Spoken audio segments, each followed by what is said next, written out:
Good afternoon. My name is Robert Jacobs, class of 2023 Marine Engineering Technology major. On behalf of Maine Maritime Academy, I'd like to welcome you to the second annual Maritime Academy Climate Symposium. This year, the theme for our event is Decarbonizing the Maritime Industry, Future Challenges and Opportunities. This topic and the Maritime Academy Climate Symposium as a whole emerged out of student interest. This event is designed to spark discourse on our campus and across other maritime academies about the ways in which climate change will influence the marine industry and our future lives and careers as mariners. Our event will include introductory and keynote presentations and a series of 15-minute talks from our expert panelists representing research, industry, commercial, and implementation perspectives. Talks will be followed by a panel discussion. We ask that you hold your questions for speakers until the panel discussion. The event will be followed by a reception in the Wyman House. This event is supported by Maine Maritime Academy and our sponsors, Crowley Energy, who also provided a lunch and learn event earlier today, and Siemens Energy, sponsor of our reception to follow. We thank you all for being here. In particular, we thank our expert panelists and speakers, as well as fellow students from Mass Maritime Academy, for traveling all the way to Castine to participate in this event. We also thank participants who are tuning in virtually today. I'm delighted to introduce our first speaker, President of Maine Maritime Academy, Jerry Paul. Jerry Paul became the 15th President of Maine Maritime Academy on April 24, 2022. He's an engineer, attorney, and former government official. He's a 1989 graduate of Maine Maritime Academy, earning a bachelor's degree in marine engineering technology and 2 minors, power plant management and controls, and nuclear engineering. After MMA, he earned a post-baccalaureate degree in nuclear engineering, conferred with high honors, and a Juris Doctor of Law, conferred cum laude. Mr. Paul held an unlimited tonnage U.S. Coast Guard 3rd Engineer's License and a Maine 3rd Class Engineer's License, sailing on merchant marine vessels intermittently and later serving as a reactor engineer on shoreside power plants. Reactors, excuse me. Mr. Paul served as President-appointed Principal Deputy Administrator of the U.S. Nuclear Security Administration for more than 20 years. He practiced law as a member of the federal and Florida bar, including civil trial practice and advocacy as government affairs consultant representing clients on matters of environmental policy. He formerly served as an elected member of the Florida House of Representatives, serving as chair of the Environmental Appropriations Subcommittee and chair of the Environmental Regulation Committee. He's written legislation and policies related to development of zero-emission technology, including solar, biofuels, fuel cells, hydrogen, and nuclear technology. As president of MMA, he has promoted the Academy's role in global efforts to develop strategies for decarbonization of the worldwide shipping fleet. We're fortunate to have an expert in engineering, law, and governance leading our institution. And here to kick off the event today, ladies and gentlemen, please welcome President of Maine Maritime Academy, Jerry Paul.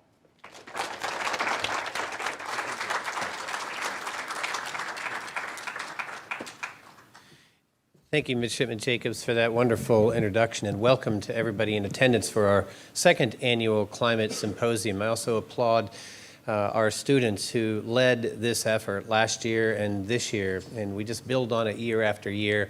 I also want to thank the participants here. It's really an extraordinary collection of great thinkers and partners with Maine Maritime Academy. Thank you to Crowley and to Siemens for sponsoring this event and making it available. Thank you to our panelists. It really is a wonderful collection of people who together can help us all map out a future towards decarbonization. Certainly want to thank the participation by our U.S. Senator King.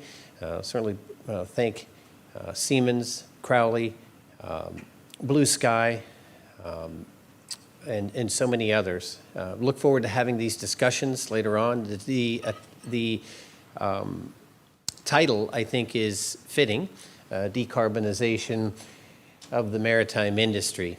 And certainly future challenges and opportunities captures it, although I would say that here at Maine Maritime Academy, we see them as one and the same.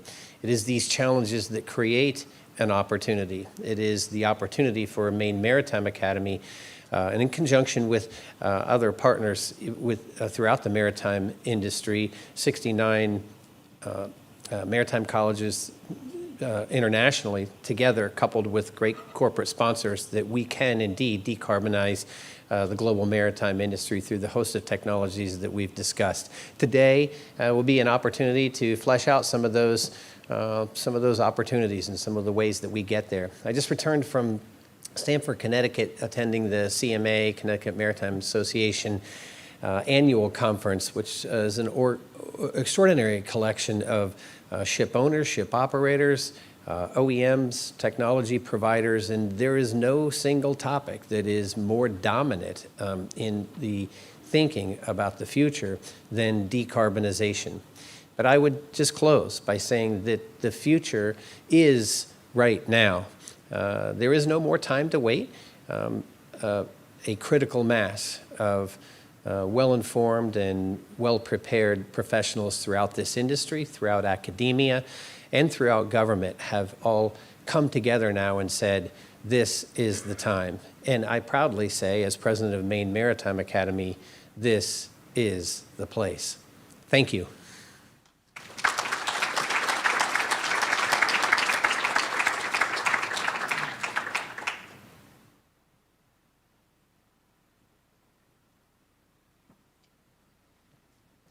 Thank you, President Paul, for that excellent opening to our symposium. Our next speaker, Senator Angus King, is unable to join us today in person, but will now join us virtually to comment on the importance of maritime decarbonization. Senator King has earned degrees from Dartmouth College and the University of Virginia Law School. Senator King began his career as a staff attorney. In 1972, he served as chief counsel to the U.S. Senate Subcommittee on Alcoholism and Narcotics. In 1975, he returned to Maine to practice law. In 1983, he was appointed vice president of Swift River Hafslund Company, an alternative energy development company working on hydro and biomass projects in Maine and New England. 6 years later, he founded Northeast Energy Management, a developer of large-scale energy conservation initiatives at commercial and industrial facilities in Maine. In 1994, Senator King was elected Maine's 71st governor. During his 2 terms, he focused on economic development and job creation, and also achieved significant reforms in education, mental health services, land conservation, environmental protection, and the delivery of state services. He was reelected in 1998 by one of the largest margins in Maine's history. Senator King currently serves as a United States Senator for the state of Maine, the state's first independent legislator to hold the post. We are very, very fortunate to have Senator King join us and share his perspective as an experienced member of state and national legislature. Ladies and gentlemen, Senator Angus King. It's a pleasure for me to be able to join you at Maine Maritime again, if only virtually. I hope someday I'm going to be able to make it up there on person for this symposium that you have every year that's very important. We're talking about decarbonization, and particularly decarbonization in the maritime industry. But before we get to that, we've got to establish there's a problem, and there is. I don't think I need to convince you or members of the panel that climate change is real, it's happening, it results from man-made pollution, mostly CO2, methane, and other products of combustion that are going into the atmosphere. What's really happening is that we're taking carbon that has been buried deep in the earth for millions, literally millions of years, from mostly oil and gas that we're also involving methane that comes out, and placing it in the atmosphere. And CO2 in our atmosphere has varied over the thousands and hundreds of thousands of years between 150 and 200 parts per million. Now we're at over 400. And I can remember talking about this issue 20 years ago when we were barely at 400. Now we're above 400, 415, 420 parts per million.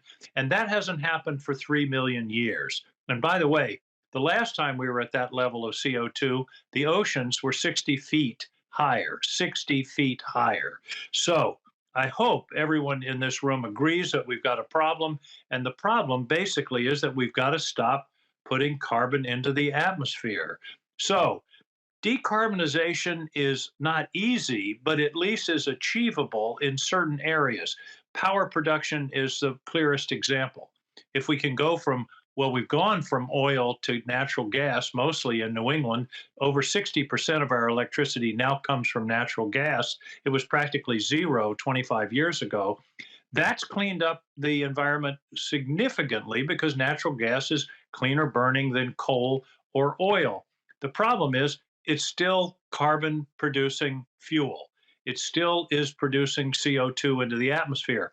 Better than oil and coal, but not clean by any means. So the question is, how do we get from where we are now, 60% natural gas, to a truly renewable energy grid? And you all know the answer.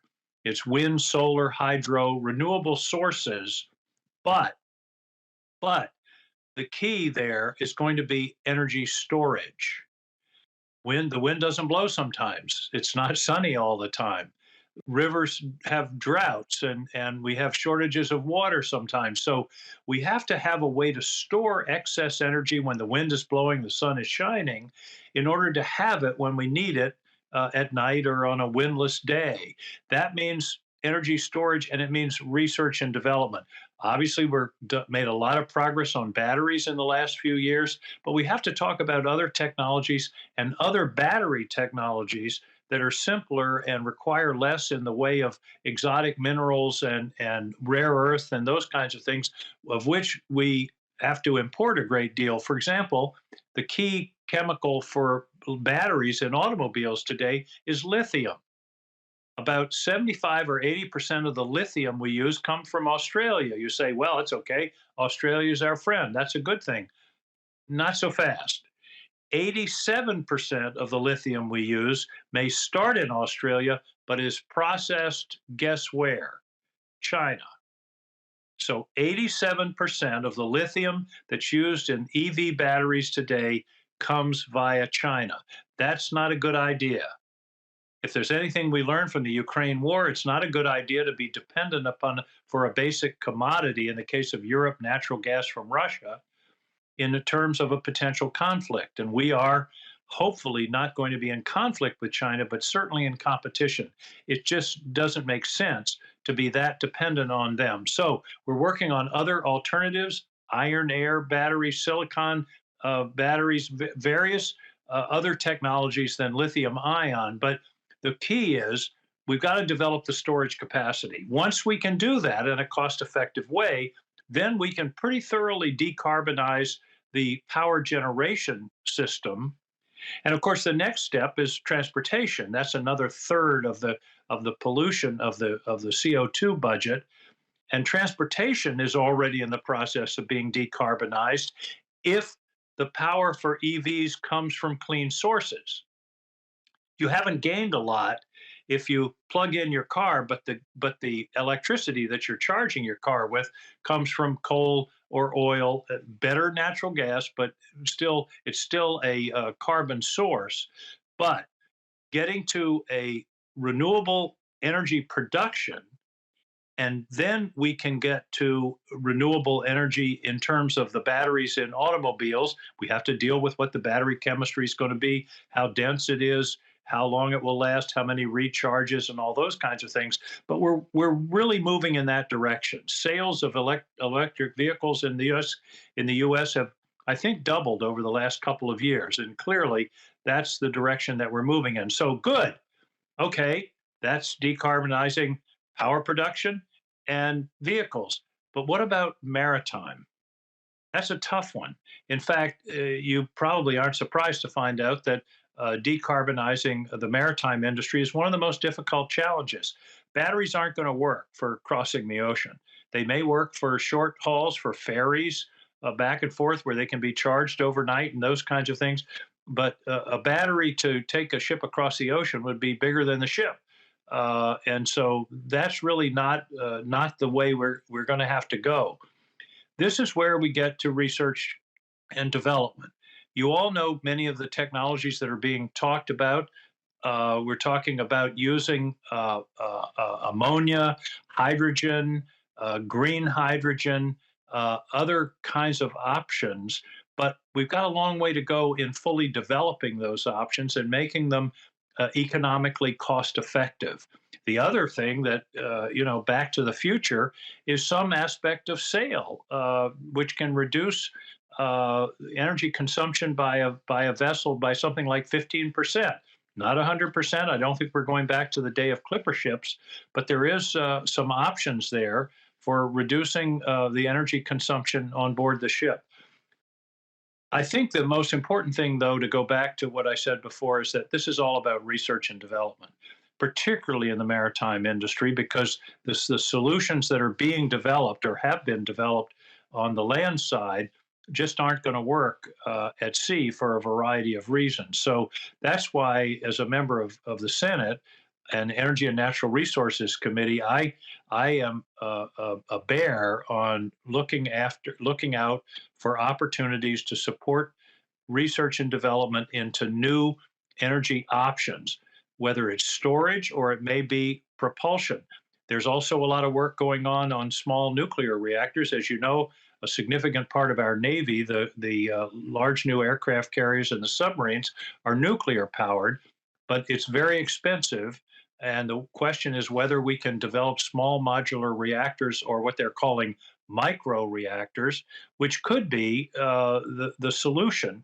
But again, it's going to take a lot of research, it's going to take a lot of development, and it's going to take a lot of work to get from here to there. It's not an insignificant problem. About 3% of global CO2 emissions come from the maritime industry. That's likely to increase because so much of our trade is carried is waterborne trade, and I suspect that that's going to increase over time. So this is going to be a growing problem. I think if the maritime industry were a country, it would be something like the fourth or fifth largest emitter of CO2, a significant amount, and something that we're going to have to attend to. So I really commend you for having this session. Abraham Lincoln was once asked what he would do if he were asked to split a cord of wood in an hour. His answer was, I'd spend the first 15 minutes sharpening my axe. I think that's a profound observation. If you think about it, most of us would just start chopping like crazy, sharpening my axe. And that's what you're doing at this conference. You're sharpening your axe, you're thinking, you're stopping, you're planning, you're taking a little time out from the day-to-day struggle of all the things that are going on to think about this very significant and important problem in a systematic way, bringing in new ideas, listening to various voices, and developing ideas. And I think that's what we're talking about here, is ideas for solving what is a serious and will be a growing problem. So I commend you for that. I appreciate having an opportunity to visit with you, and look forward to working with you, with the people at the Academy, with the people on your panel, to solve some of these problems so that the next generation doesn't have to cope with what looks like could be a really significant climate damage. We're at a tipping point. We're at a period where I think the next 10 years are going to be critical. And we're all going to have to be thinking hard. We're going to have to accept change. We're going to have to understand that there are going to be trade-offs. But we also have to understand that we're up against probably the greatest environmental challenge the human race has ever faced. And you're helping us to do that. Thanks and congratulations. Great to be with you.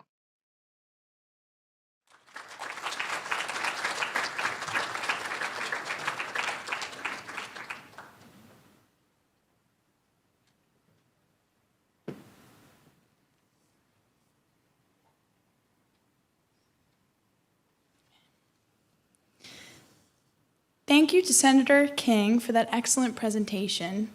Our keynote presenter today is Megan O'Leary, Director of Operations at Blue Sky Maritime Coalition, a nonprofit organization that aims to achieve net zero emissions in waterborne transportation industry in the U.S. and in Canada.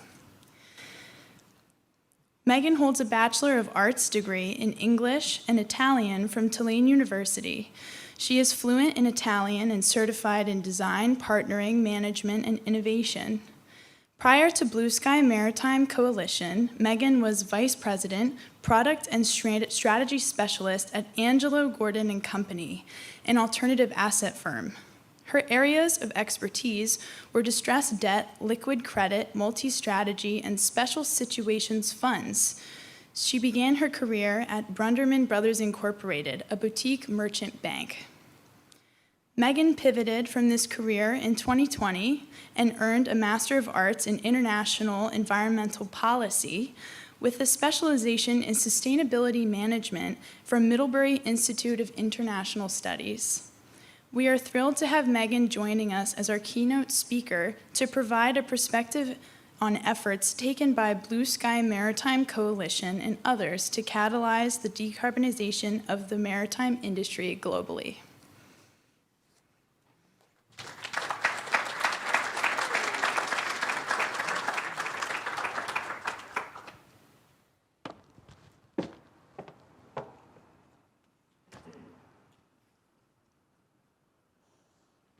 Picture this. Maybe don't. Am I good? Okay, thanks. Yes. All right. So picture this. It's 2050. You're a seasoned professional with a successful career. You look back fondly at your time at Maine Maritime Academy. You're beginning to plan your 50th birthday party. Now, at that same time, in 2050, what does the maritime industry look like? What's it going to be like? Do you know how maritime operations, logistics, and companies will impact the maritime economy? Do you know what kind of relationship the maritime activities are going to have on the environment? And what about your seasoned and successful career? Do you know what your daily working life and professional experiences will be like in 2050 and leading up to that point? But let's be real, no one knows what's going to happen in the future. No one can predict. We're not fortune tellers here. But we can generate models, and we can anticipate what's coming down the pike based on data and observations.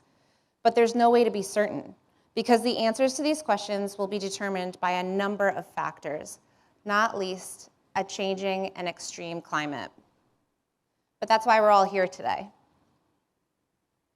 And that's why you incredible, driven, and endeavoring Maine Maritime Academy students created this symposium.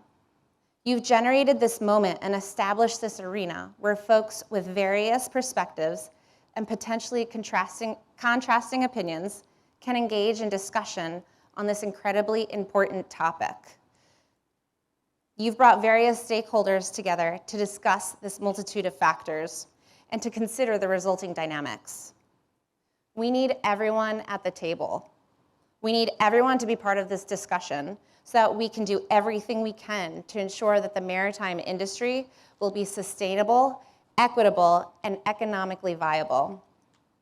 If we can prioritize and incorporate all three pillars throughout every aspect of the maritime industry, then all of our professional and personal lives will be enhanced and improved. And unlike just before when we were imagining and trying to predict what our futures will be like in the maritime industry, what it's going to be like in 20 plus years, we don't need to be fortune tellers to know this, because it's now common knowledge that the triple bottom line is good for business, employees, and communities. You all may be thinking, yes, it's common knowledge, but decarbonizing maritime is a big task. How do we actually incorporate these three pillars into a transportation industry that's literally been around for centuries? Well, we have the entire afternoon. So let's be sure to get the most out of it. So let's crack into it. My portion is going to cover 4 topics. To start, I'll give a baseline understanding of the industry's current environmental, social, and economic impacts in the US, just so that we're all on the same page. Then I'll highlight the major challenges stakeholders are facing, and I'll dive into methods to enhance and improve every organization's journey toward their decarbonization goals. Then we'll identify areas of opportunity that you can implement right now as a student, as an individual, and when you enter the workforce after graduation, and every aspect of your life after that. My goal today is to present potential opportunities, considerations, and methods through which you can make an immediate impact and how you can continue for years and years after this symposium and after school to push and drive the entire industry toward a sustainable, equitable, and profitable future. So what are we dealing with today in 2023? What's our baseline? Right now, there's approximately 40,000 commercial vessels and 360 commercial seaports in the US. This includes numerous types of vessels, such as ferries, tugs, offshore support vessels, and I'm sure everyone in the room knows all the others. But these all serve very particular purposes, and they navigate and serve the country's vast coastal and inland waterways. It encompasses an intensive system of systems that facilitates water and land-based supply chains across the country. The marine transportation system accounts for the movement of more than $1.5 trillion in the US international trade. Maritime is a key component in domestic commerce and international trade. This wide variety of vessel types, their purposes, their operating conditions results in another level of complexity. Each ship has its own energy needs and its unique difficulties in distinguishing fuel use and its associated emissions. This generates a decarbonization challenge in itself. How do you accurately account for the greenhouse gas emissions in such a varied and diverse industry? Because of this complexity right now, in the US, we don't have standardized emissions accounting or reporting standards for maritime. But accurate accounting of the emissions is foundational to measuring progress of any kind towards our decarbonization efforts. And it will drive the needed investments, the financial investments, and it'll prioritize our actions. Imagine if your credit card company used a different accounting method than your bank used. Imagine if your student loan servicer used a different accounting methodology. Who would you trust? Where would you put your money? How would you make your decisions? Maritime stakeholders across the value chain need to have confidence in the methodologies used to assess greenhouse gas emissions, and we need to have trust in these accounting results. We all need to speak the same language. Blue Sky sits in a unique position. We get a bird's eye view of the maritime value chain. We have over 100 member organizations that run the gamut because the value chain encompasses more stakeholders than just the supply chain alone. In addition to ship owners and operators, charterers, and port authorities, Blue Sky's membership base includes law firms, classification societies, academic institutions, financial firms, and other nonprofit organizations. Actually, 3 of our member organizations are represented here, which gives me much pleasure, and it's a real honor to present alongside ABS, Crowley, and Caterpillar. This broad membership base lends itself to insightful conversations, sometimes spicy debates, but most importantly, a better understanding of how each player interacts and impacts one another. At this point, you're probably thinking, how can a group of such diverse constraints, needs, and perspectives come together to achieve a common goal of decarbonizing maritime? How can we begin to tackle decarbonization in this complicated, interrelated, vital industry? This next section can be applied to any organization, no matter where you go on to work after school or where your career takes you. This next section can be used to enhance the success of each organization's decarbonization. First things first, envision the ideal end goal. In order to make progress from our current state, we need to have a picture of our goal. Let your visions be as imaginative as possible. And your ideas will change and they will evolve.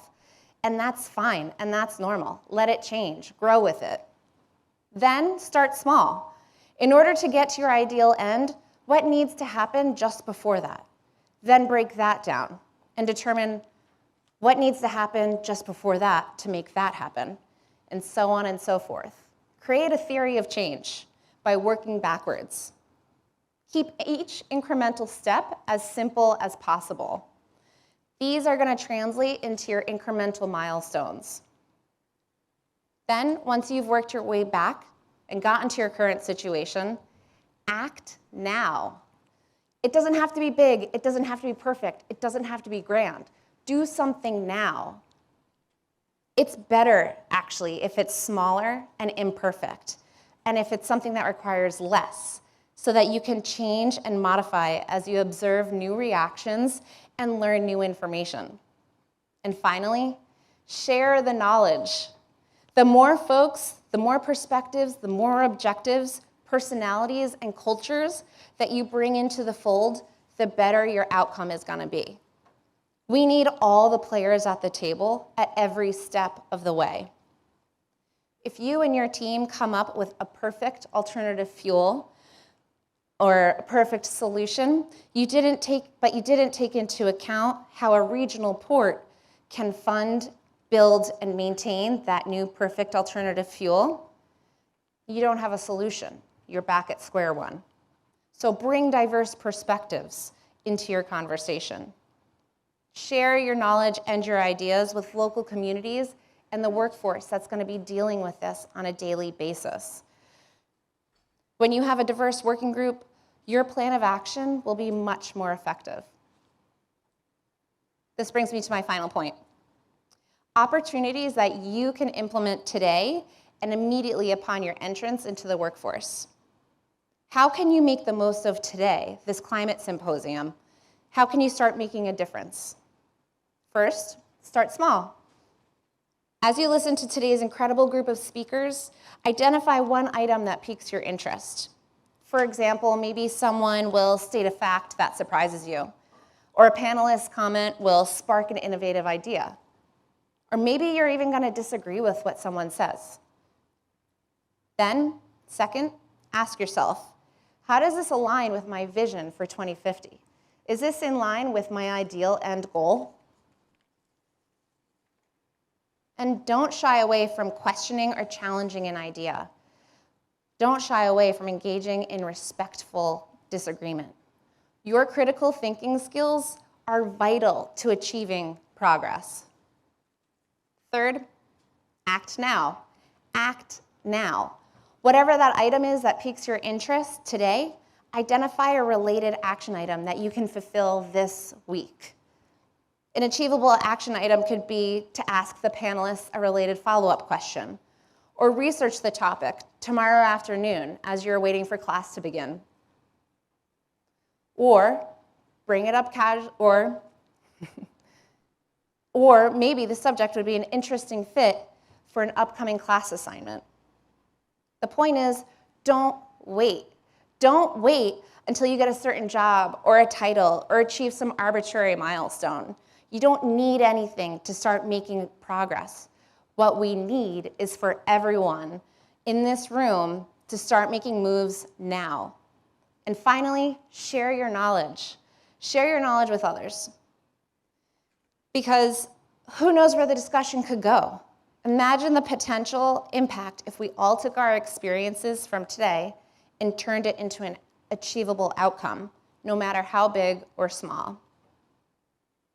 Much like being unable to predict the future, we never know which idea and which stakeholder will be the right combination to unlock the key that's going to get us closer to our decarbonization goals. So speak up, take the shot, challenge the givens that we all accept. Encourage those around you to work toward a decarbonized maritime industry that's socially equitable, environmentally responsible, and economically viable, because we all depend on the success of achieving this goal. You're all bright, caring, and driven individuals. It's an incredible group to be among. And I'm beyond grateful to be part of the 2023 Maritime Academy Climate Symposium. Thank you all.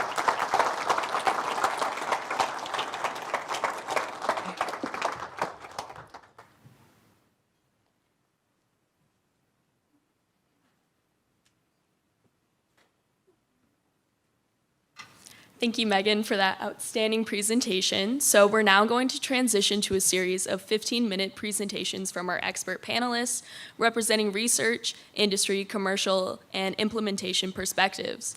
Please hold your questions for individual speakers until our panel discussion following our break. For our next presentation, I'm delighted to introduce Chris Gearhart, Director of the Center for Integrated Mobility Sciences of the National Renewable Energy Lab. Chris holds a PhD and Master's in Physics from Washington University and a Bachelor's in Physics and Math from Drake University. He joined NREL in 2012 as Director of the Hydrogen Technologies and Systems Center. In 2013, Chris was appointed to his current position as Director of NREL's Center for Integrated Mobility Sciences, where he manages a staff of 150 scientists and engineers developing advanced transportation technologies. And before embarking on his NREL career, he held various leadership positions focusing on fuel cell and hydrogen storage research at Ford Motor Company. And he also played pivotal roles in product development, safety research, and quality assurance. On the academic front, he has taught at Michigan State University and the School for Renewable Energy Science in Iceland. He has authored or co-authored more than 55 publications and holds 3 patents. We are thrilled to have Chris here to provide his expertise on the research and technology behind decarbonization and emerging opportunities for the maritime transportation sector.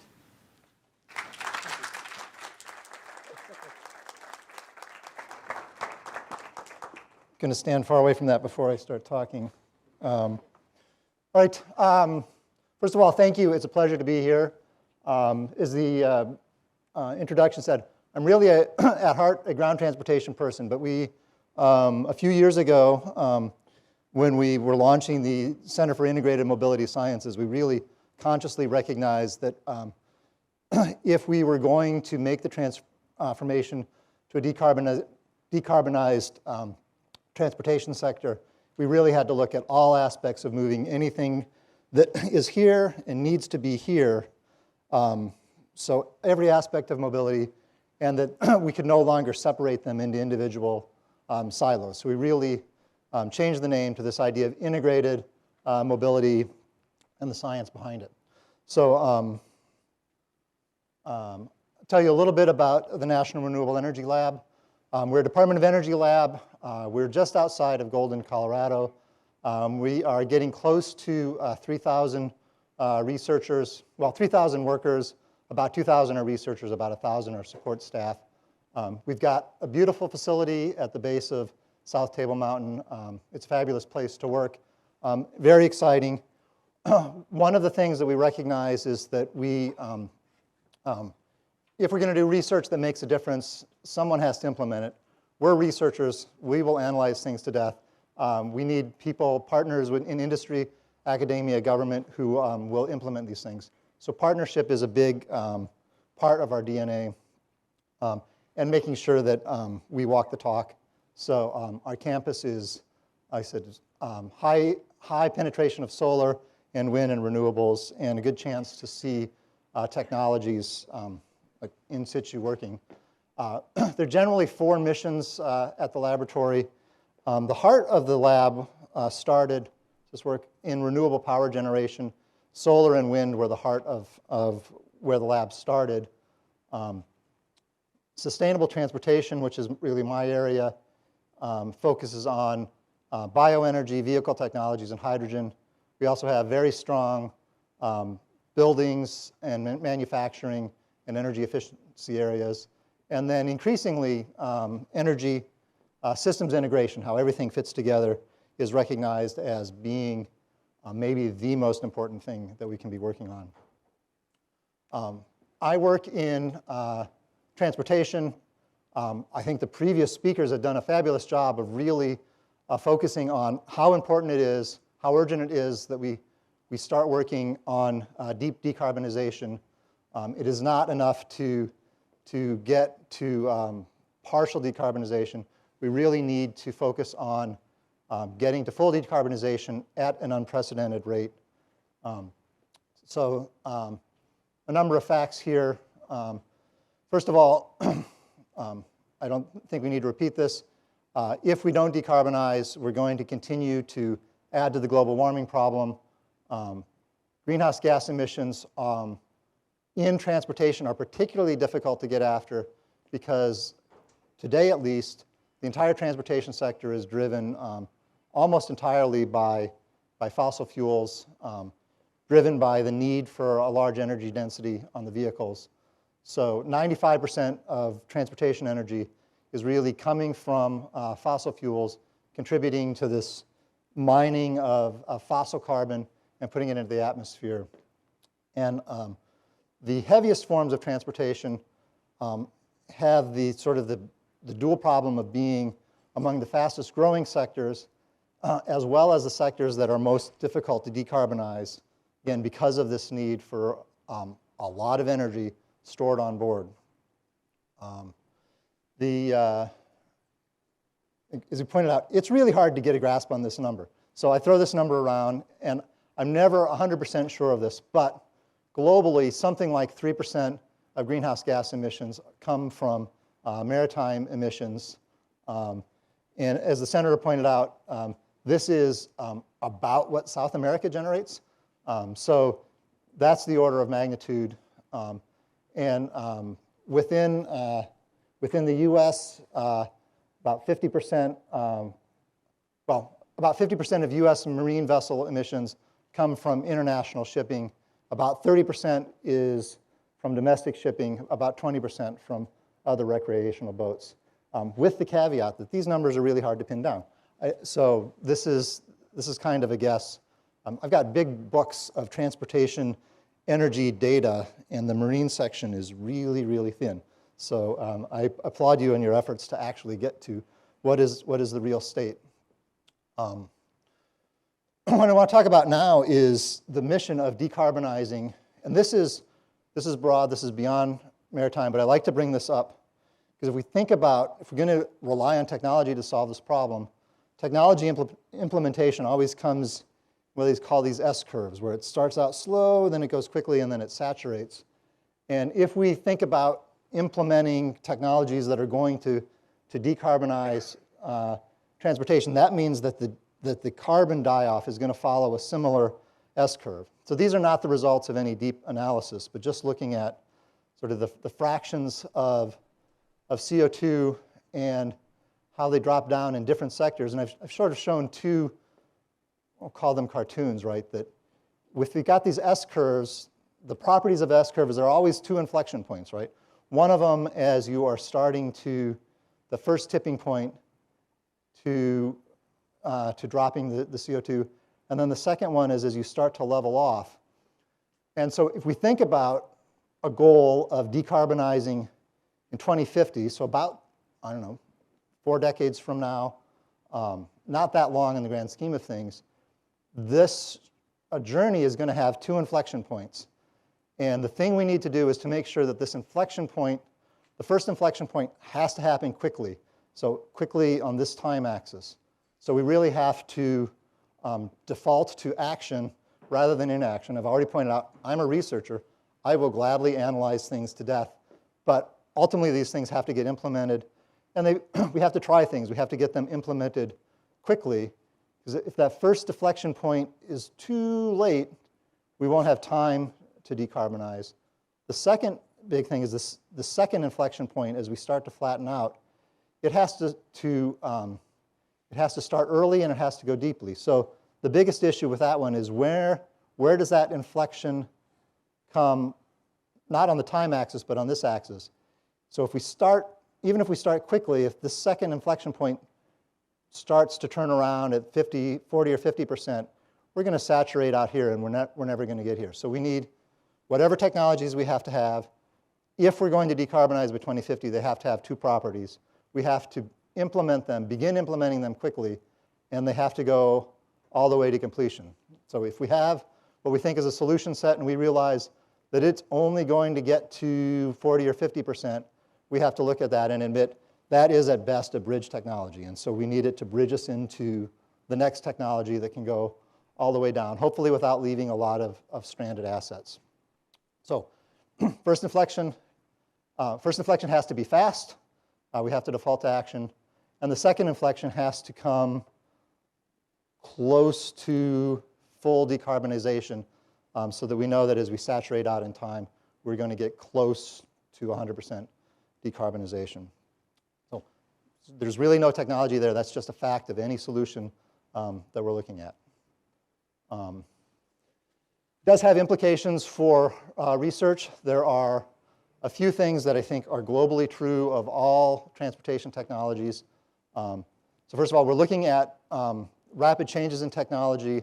So electrification and renewable fuels are going to be a big part of it. More efficient technologies are going to be a big part of it. So these are key to our research agenda. But also data analytics and connectivity, focusing on the vehicles talking to each other, vehicles talking to the infrastructure, which allows us to get a lot of efficiency out of logistics and operation and make sure that vehicles and the movement of things are happening with the most efficiency. The global drive for increased transportation efficiency. So, well, if we focus, maybe I'll go this bullet point first. We need to maximize the use of renewable energy. Most renewable energy is coming through electrons. So we have to be able to use the energy that we're generating from the wind and from the sun and from the tides and from all of these renewable sources, which either come as electrons or they come as heat. Electrons are a lot easier to store and move around. So we imagine that this energy will be coming in, but it's going to be a relatively limited resource. We're going to have to decide where we're going to put it. We're going to put it in this application or this application, which then drives, will continue. I'm going the wrong way. I'm not. Well, this is giving away all my best stuff. I will talk about it in a second. Oh, here we go. So we need to be able to store the energy, shift it from time into different sectors. But because it's, they're going to be limited resources, the idea of transportation efficiency, even if we have 100% renewable energy, we are going to continue to need a focus on efficiency of vehicles and logistics.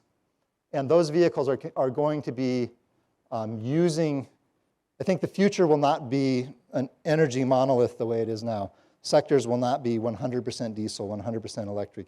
They're going to be mixed sectors. And that's going to mean that we're going to need to understand optimally how the entire system works, how it affects not just the transportation, but the building and the built environment and all those things. So this is our vision at NREL of how transportation decarbonization will work.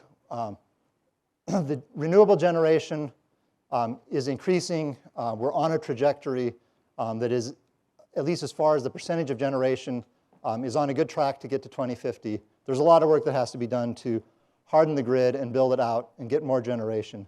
But we envision a backbone of renewable electrons, which then can be used either directly to drive transportation, to produce green hydrogen, or to be mixed with other biofeedstocks to produce liquid fuels. And this should allow us to decarbonize the entire transportation sector. Likely electrons will work for the light-duty vehicles and some of the medium and heavy-duty vehicles. As we get to heavier and heavier vehicles, it gets harder and harder to rely on electrons. So we almost certainly have to look in this liquid fuels, zero-carbon liquid fuels space. Some of the challenges associated with that, if we're going to use a biomass to produce liquid fuels with renewable electrons, we need to make sure that there is actually enough biomass to decarbonize all the sectors. So a big question is going to be, where are we going to put those precious resources? Do they need to go to sustainable aviation fuel? Should they be used for marine fuel? Exactly what is that best distribution?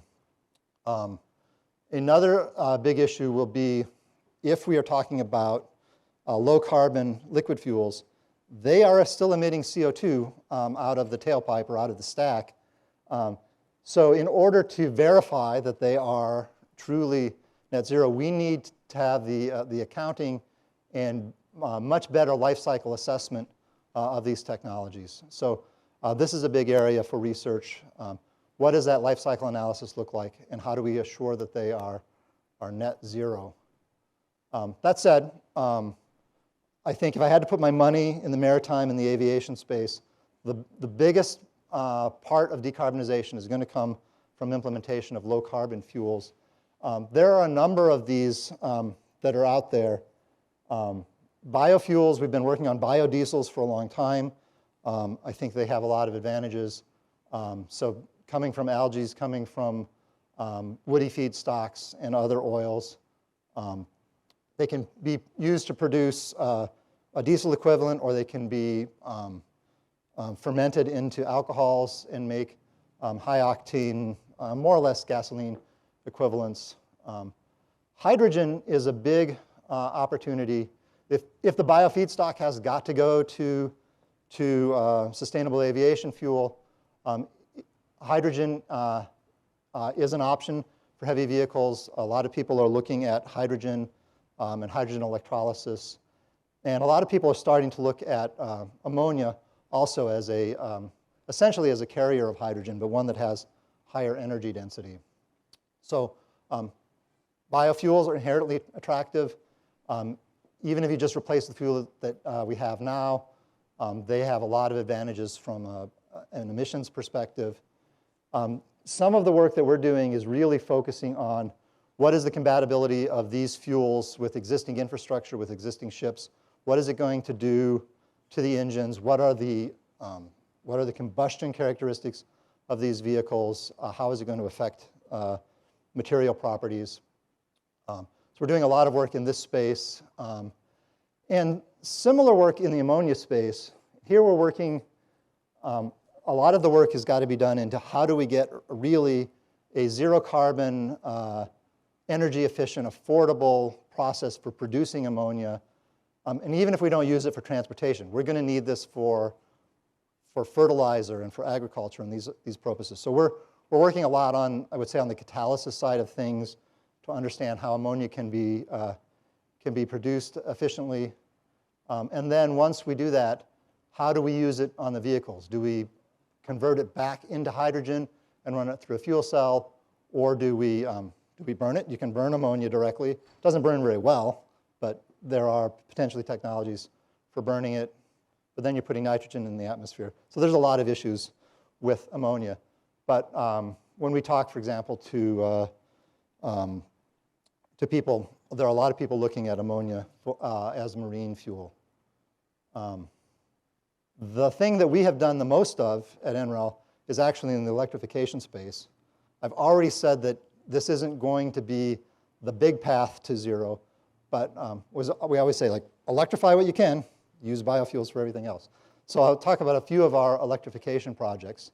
So we've got projects with a variety of people. Some of the recent ones, we've working with the Alaska Longline Fishermen's Association to look at hybridizing their vessels and what would it look like to retrofit their vehicles, how would it affect their operational expenses. And we're working with a variety of ferries. This one, I believe that this is I can't say this word, this ferry in North Carolina where they are electrifying those and performing the cost-benefit analysis. Just quickly, this is some of the results from the Alaska Longline fishermen's study that we did. So we built a model of their boats, and we looked at their operations. We looked at 3 different operations, and what you see here is the projected energy savings. The blue lines are for aggressive hybrids. The orange lines are a mild hybrid. They're a much smaller battery. And the dots, the triangles, and the diamonds are 3 different duty cycles. So they have boats that go out daily on what they call the chum cycle. They've got some that go out for, I would say, I don't know, a week or just over a week to Cape Edgecombe. This fleet is out of Sitka. Cape Edgecombe is where they go out for some of their fishing on the fishing beds. And then at Chasers, they're going out and following fish around, looking for the best fish. So they're out for weeks at a time.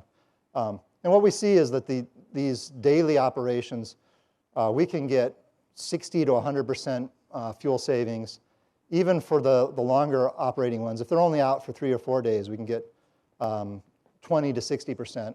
The longer you're out, the less sensible a solution it is. But it was promising enough that this boat, I'm told, will be hybridized this fall. So we're looking forward to getting actual data to match our simulation. And they'll be running a hybrid out of Sitka this fall. Last thing I'll talk about is the ports. If we're going to look at these alternative energies, we need to look at the ecosystem where they will be receiving the energy. So again, nothing is disconnected anymore. We can't look at chimneys. So we're doing a lot of work to look at various ports, understanding what the electrification is. How does that tie into what they need for their buildings, for the drayage operations? How are they getting stuff on and off of the ships? And how do we decarbonize the entire ecosystem? So we're working with LA, Los Angeles, what's the other one down? The Port of LA and Long Beach and New York and New Jersey, as well as a number of airports, looking at this integrated ecosystem. So with that, I'll just say thank you again. I'm a researcher, so I'm not going to implement any of this stuff. You all are going to implement it. But please, like, as you're thinking of it, bring us your most complicated problems. Tell us the next thing that we should be studying. Decarbonization is a team sport. Everyone needs to be on board, pulling in the same direction. This just happens to be the part that we do. So with that, thank you.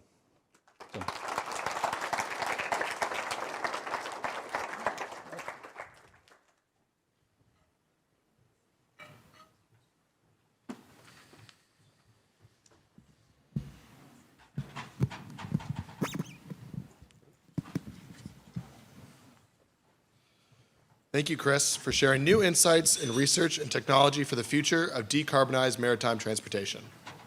Our next speaker is Roy Bleiberg, a representative of the American Bureau of Shipping. He has joined us virtually today. The American Bureau of Shipping, ABS, is a nonprofit classification society that has been promoting safety and environmental protection in the marine and offshore industries for over 150 years. ABS is dedicated to creating a sustainable and environmentally responsible shipping industry by developing new standards and guidelines for low-carbon shipping, researching new technologies, and providing advisory and consulting services to clients on sustainability and decarbonization issues. ABS's work on low-carbon shipping includes the development of the ABS efficiency indexes and guidelines for the use of LNG as a marine fuel, and standards for carbon capture and storage. ABS is also involved in research and development of new technologies such as hydrogen and ammonia fuels and electric and hybrid propulsion systems that can greatly reduce emissions and improve energy efficiency in the maritime industry. Through its work, ABS is contributing to a more sustainable and environmentally responsible future for the maritime industry. We are honored to have Roy join us to provide an industry perspective on this important issue.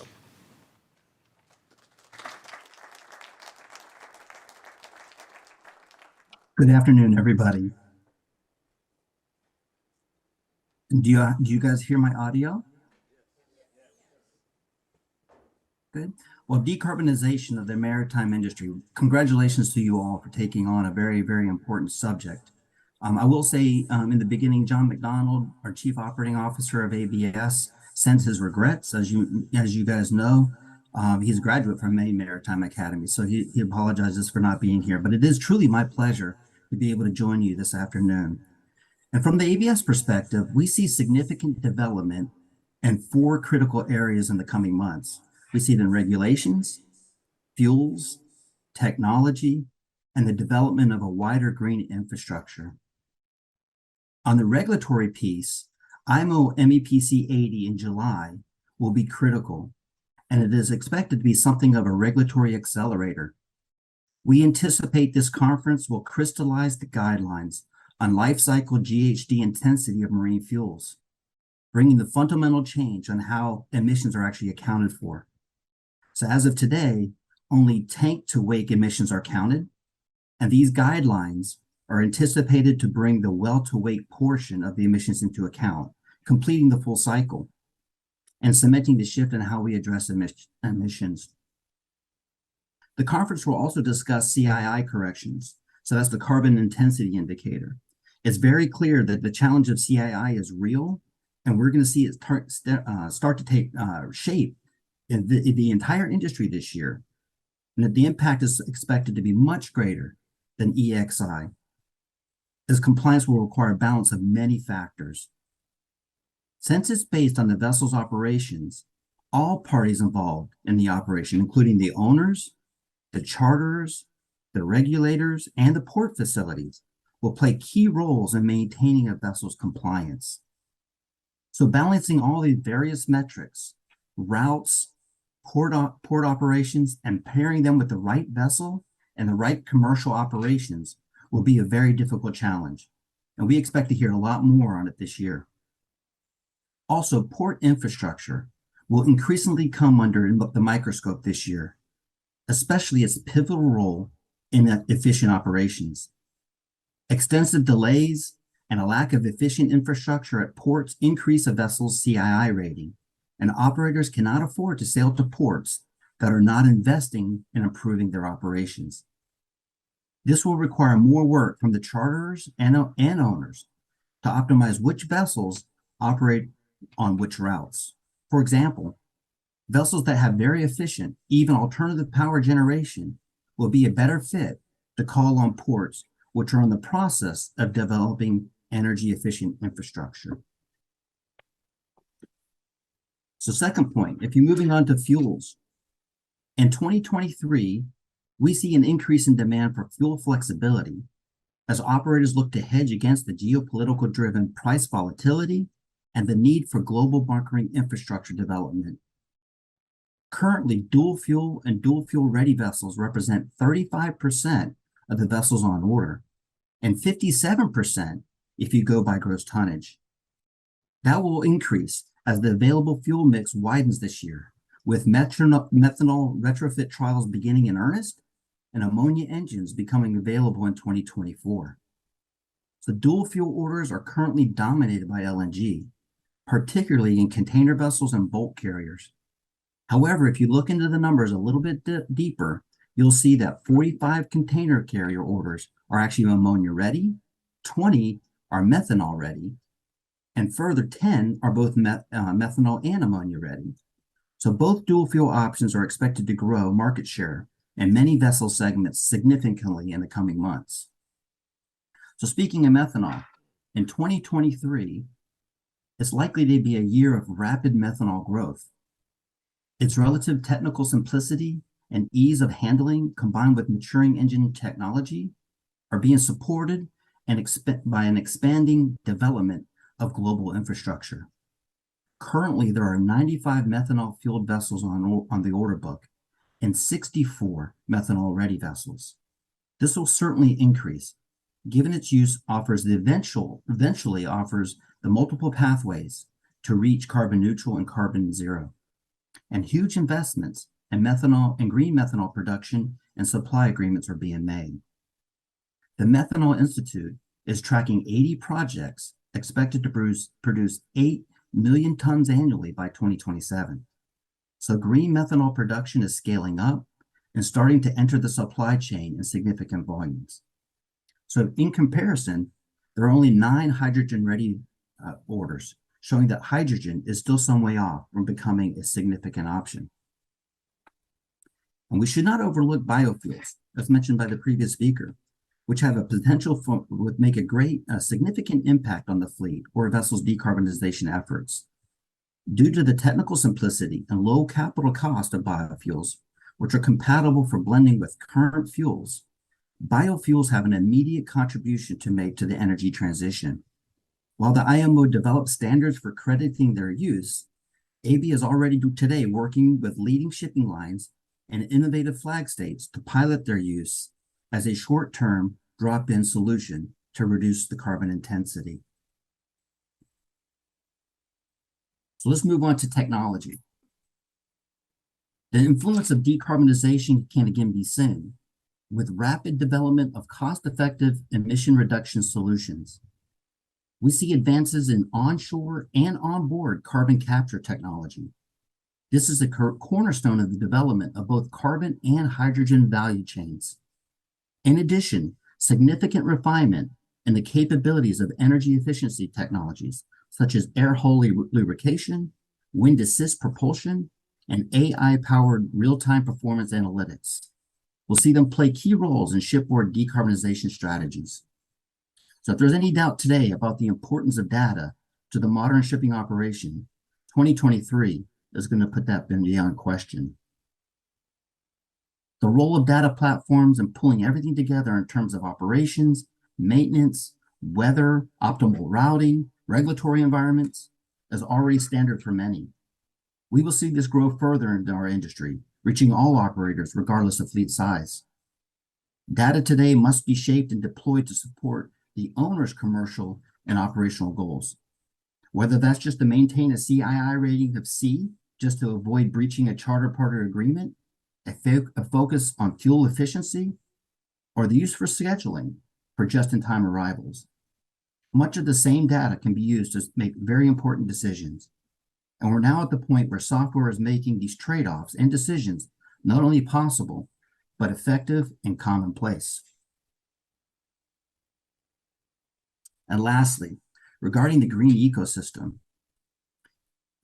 we are seeing a pressure from both consumers and supply chains to adopt sustainable business practices, influencing investment and driving competition. At the heart of these business practices is the push to decarbonize not only vessels' operations, but all the associated value chains as well. Green shipping corridors answer many of these questions posed here by providing a self-contained alternative fuel infrastructure within a certain commercial trade. They help overcome one of the key obstacles to the adoption and spread of new fuel technologies, and that's uncertainty. Specifically, the uncertainties surrounding fuel supply, distribution, and offtake, and in some cases, vessel support and maintenance. Globally, ABS is involved in many of the green shipping corridor initiatives. In 2023, we expect to see significant announcements from a number of these as the various groups of public and private sector parties join into agreements around infrastructure, trade, fuel supply, and offtake. And in this way, green shipping corridors can be a key accelerator to the journey to 2050, serving as incubators for many of the decarbonization technologies, the processes and the procedures, and as a result, cultivating localized decarbonization ecosystems. So in closing,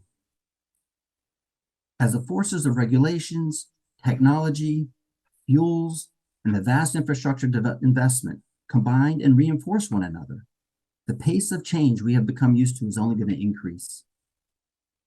Despite the uncertainty and widespread disruption, faster change is going to be required if we are going to hit our decarbonization targets, let alone net zero. So this is the challenge before us, and we know 2023 will be a year of profound change, but as a result, will represent many new opportunities and a significant step forward on the path to a cleaner, more sustainable shipping industry. So thank you very much. It was truly my pleasure to address this opportunity this afternoon to address you all, and I look forward to the conversation that will continue. Thank you so much.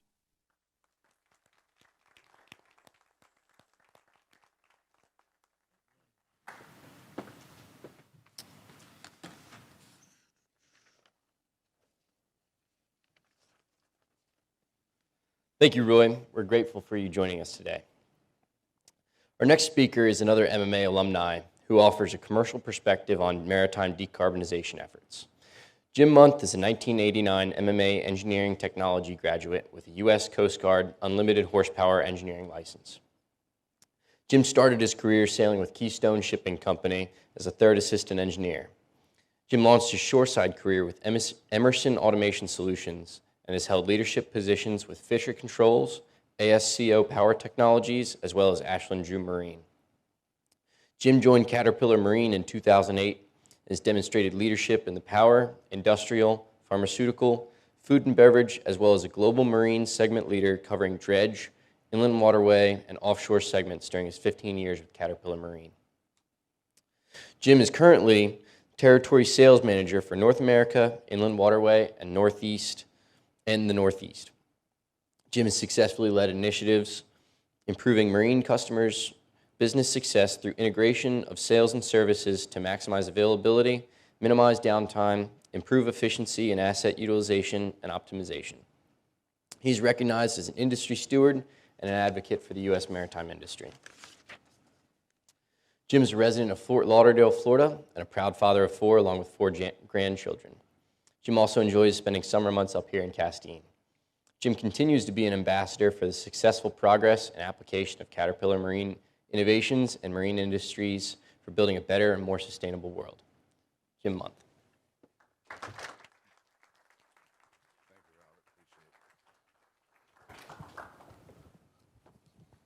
Good afternoon, everyone. I think I'm going to be good to speak to you without being behind the podium.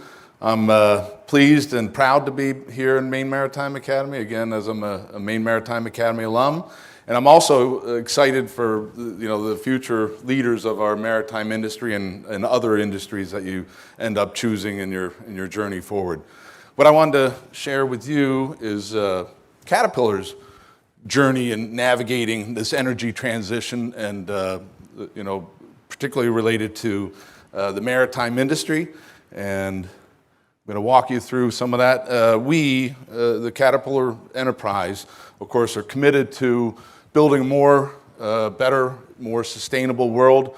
And we do that through a dedicated commitment to our customers, understanding their business operations. I think Megan had a great point in the beginning of kicking off this event here today, talking about what is our customers' vision.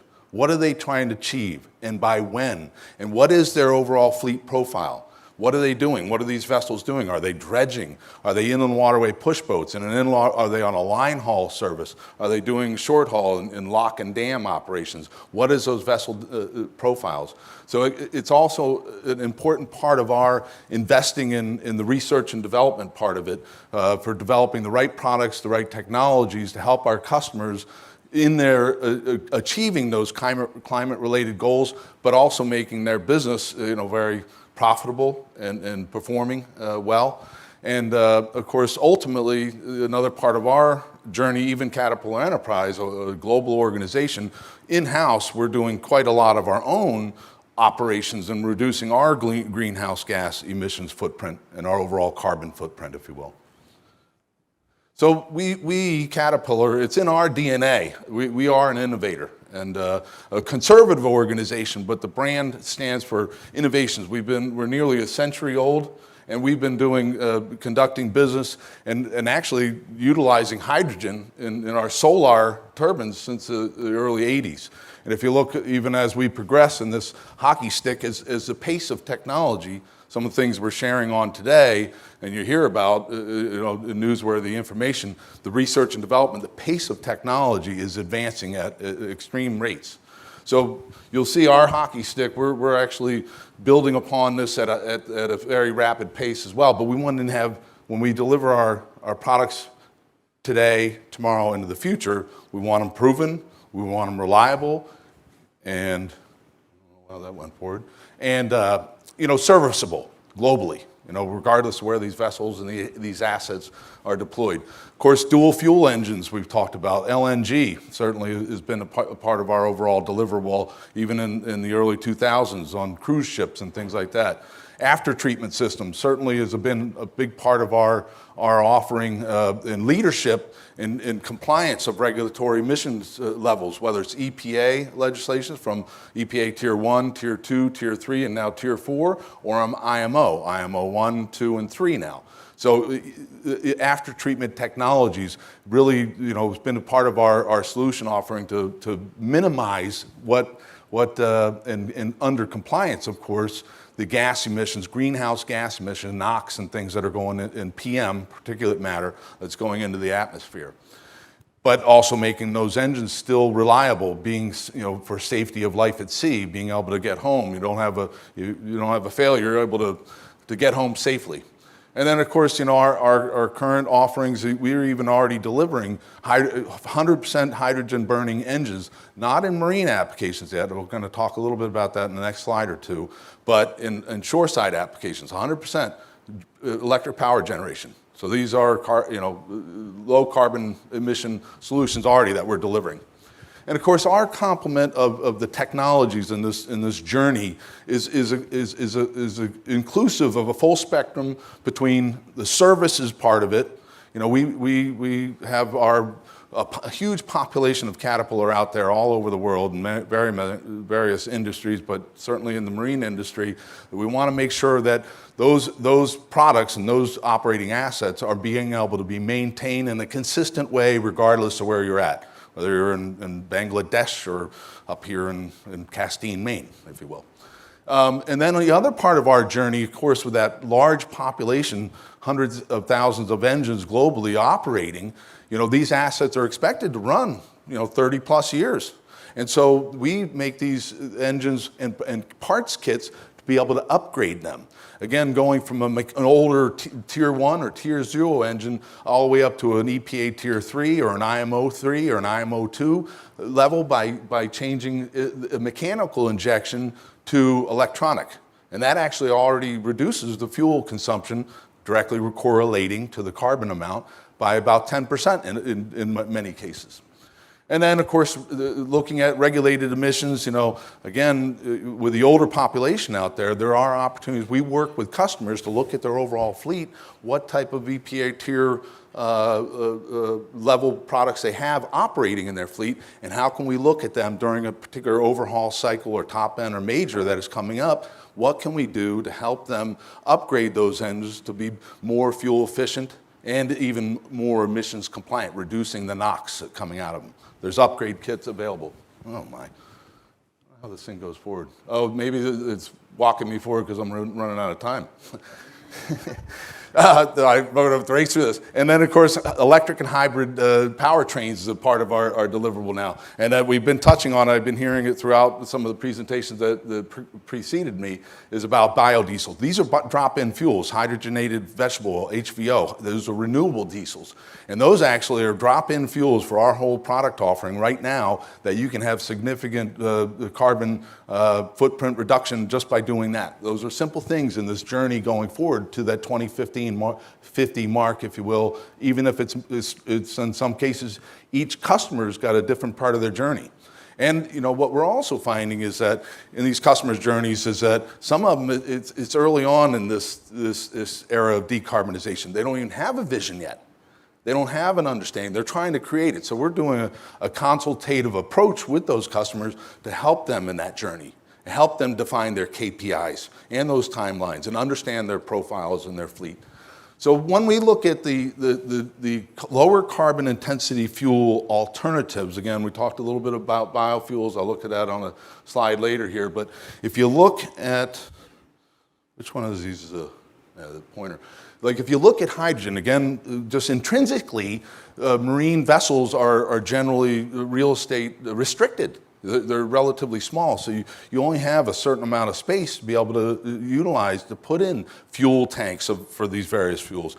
So when you look at it, what we also have down in this lower left quadrant here is a bar graph. What you look at is the production, the transportation, and not only just what's coming out of the exhaust and the combustion process, but the whole quote-unquote well-to-wake of that carbon intensity footprint, because that's important. Even if you clean up the vessel asset, you need to make certain that you're not using the high, just pushing that proverbial carbon intensity up upstream, because you want to take care of that. And that's, I think we had some good discussions about infrastructure, integration, working with port partners, that whole electrification part of it. It is a full spectrum of partnerships throughout this journey. So where we've kind of landed is methanol. And methanol was touched on, I think Chris mentioned it, that it's a clean burning fuel. You don't have a lot of significant modifications to vessels. You can use mild steel in your tankage.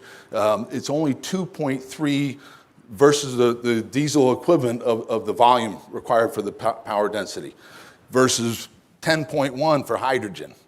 And LNG, the same type of thing, and that's more, you have to have cryogenics and all these other things, very complex application use. So we're actually currently, in our recent research and development, running a 3500, which are one of our largest and most popular platforms, marine engines, 3512 in our Mossville, Peoria area tech center.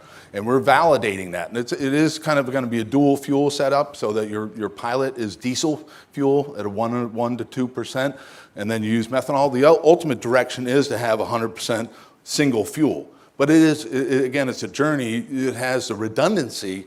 If they ran into a problem, they still could run on diesel. So it's an interim. It's a journey toward the carbon neutral operations. And then again, part of that shoreside infrastructure and support, we have microgrids, we have certainly these fuel cell options that we're developing for marine use as well, because methanol can be a carrier of hydrogen with reformers on board in a hybrid type of configuration.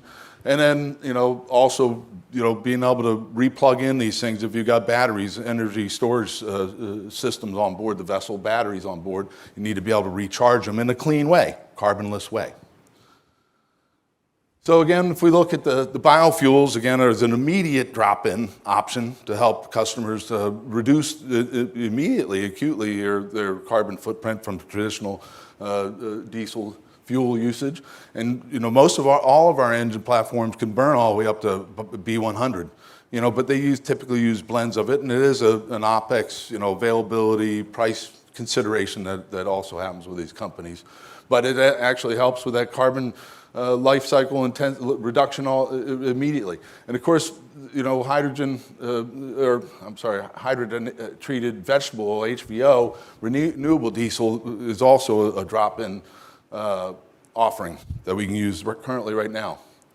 And then, as I mentioned, with the upgrade options, again, going either for emissions compliance, fuel emissions upgrades, our engines platforms that were built between 94 and 2006, we have upgrade kits that you can save upwards of 10%. So we work with customers on those type of projects when their fleet of, say 125 vessels or so. That's 250 engines. They also get typically 2 auxiliary generators on board. So we try to take a look at the overall offering and provide consultancy to advise them what they should consider doing for their next steps in this journey.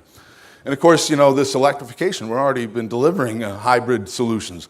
One of the things is more traditionally, Caterpillar would probably be the main engines, and maybe a couple of small generators on board. Now our scope is going to be what all you see in yellow, which is, of course, what we're also including in a hybrid design is on our engines, a motor generator unit that is directly coupled to the shaft line and clutched into the back of the engine. So that when you're loitering, if you're a tug, 90% of its life is running at a 10% load factor, just sitting there waiting, that doesn't need thrust. You just run it on either batteries or you have a small generator running that. And that instead of 2 big engines that are burning fuel, and that ultimately lowers your overall energy. And then, if you employ batteries here, you can also use that, instead of even running any engines. Of course, the inverter technology that would be needed for the battery operation. And then ultimately, you want to make it seamless for the operator up, the captain, if you will, or up on the helm, where they're thrusting forward. It doesn't know what power source, but he's got bollard pull at the back end of the boat, so to say. So, it's important that the integrated control system, also even from a serviceability, if you have a component that fails or something's going wrong with it in some part, you want to have that intelligence to be able to diagnose it quickly versus reverse engineering. If you got multiple different pieces of equipment from all sorts of different manufacturers, then you have to reverse engineer. It's very time consuming to identify where the correction is. Plus, if a vessel application if that asset is redeployed or dispatched into a different service, a different application, its operating profile might be slightly different. We could come on board there, or even nowadays in a remote way, to reflash that firmware, like an iOS on your phone or something like that, make it more efficient for that particular application so that it's using the batteries more. It determines when the batteries are being charged, when they're being not utilized, again, the generators versus the main engines, the motor generator units, et cetera. So it is very important that the overall control, of course, Caterpillar has been involved. A lot of this technology is coming to us from our mining business, our other verticals within Caterpillar Enterprise. We've been running autonomously operated electric mining machines for decades. And that technology we're bringing over into the marine business now, and the supervisory control, so it's seamless and also serviceable, for our global dealer network to be able to service and support this equipment out in the field. And then, of course, for the electrical applications, what we're trying to do is it's power on demand. This actually ultimately also, if you're running an engine less time, that's less overhauls. Less fuel going through it, less maintenance costs. We're also looking at it from the approach of the lowest total life cycle solution that these customers can own, along with lowest overall carbon/emissions footprint for that application, for that solution. And then, one of the other parts here is the ship to shore. Of course, even again, coming from our mining business, we have energy storage systems, we have microgrid technology solutions, we have the photovoltaic or the solar panels. We can put this together in harmony with a customer or a port when we're talking to various customers. So it's all part of it, and that's part of what we actually look at as well. So again, this kind of wraps it up. It is ultimately a journey together, and we're looking forward to working with our customers and understanding what it is that they are challenged by, what are their timelines, what's their vision, and what can we provide them to help them achieve those goals and align those things. And again, digital connectivity will be a big part of that. I know I overheard how do you actually measure ongoing carbon intensity index. With the digital connectivity, remote fleet visions, if you will, you'll be able to see exactly what that engine's using and burning, and what even the tailpipe emissions are. So you'll be able to see all this stuff in more real time, and doing histograms, and then you'll be able to take corrective actions immediately, because you'll have an understanding of what's happening and where and why. So we're looking at kind of an approach here today where you can do engine upgrades. You look at biofuel drop-ins. In the tomorrow world, again, when we're delivering methanol engines or even engines, if they're not ready to take on the methanol as a primary fuel source, that are ready, that are coming out running on diesel. But then when they're ready they got the infrastructure, the support, and the contracting, if you will, to have methanol, they'll be able to use that right away. They won't have to do any modifications of the engine. So they'll be, quote unquote, future ready from Caterpillar. And then our solutions for the future, of course, continuous research and development and hybrid solutions, engine technologies broadly across it, and then our energy connectivity from shoreside applications. And that's a wrap.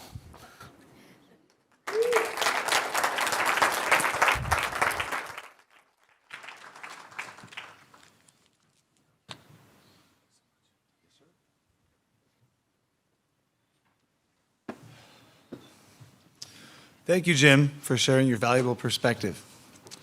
I am pleased to introduce our next speaker, who will provide the perspective of implication, Linette Casey, Head of American Sales for Electrification, Automation, and Digitalization, Siemens Energy.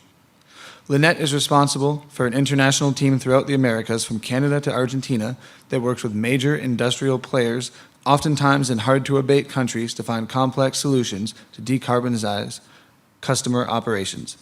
Areas of focus include onshore industries such as data centers, pulp and paper, oil and gas refineries, and pipelines, LNG plants, chemical processing plants, and other process industries. On the offshore side, her team focuses on offshore platforms, subsea operations, and electrification, controls and decarbonized propulsion options, including battery-powered options for military and civilian marine vessels. She has been in the energy industry for more than 20 years, holding positions in logistics, procurement, inventory, management sales, and sales. The majority of her career has been focused on driving the renewable energy transition, including long and short duration storage options, hydrogen, and offshore wind grid integration, in search of sustainable options within utilities and industry. She is a certified Six Sigma Black Belt who holds a BS in International Business and Logistics from Maine Maritime Academy and an MS in Management from Troy State University. Linette is currently pursuing a second master's in Corporate Sustainability and Innovation at Harvard. Linette is passionate about connecting, developing, and mentoring strong women and girls. She is founding member of the Boston chapter of the Women's Energy Network, serving as president in 2022. She was recently honored by PowerGen International with the Excellence in Character Award, TE100 as one of the top 10 global women in sustainability, and named a finalist for the C3E Excellence in Business Award. She is featured as a trailblazer in the children's book STEM, Women in Energy. We are so grateful for Linette for coming today and sharing her insights into the implementation of decarbonization efforts in the maritime sector.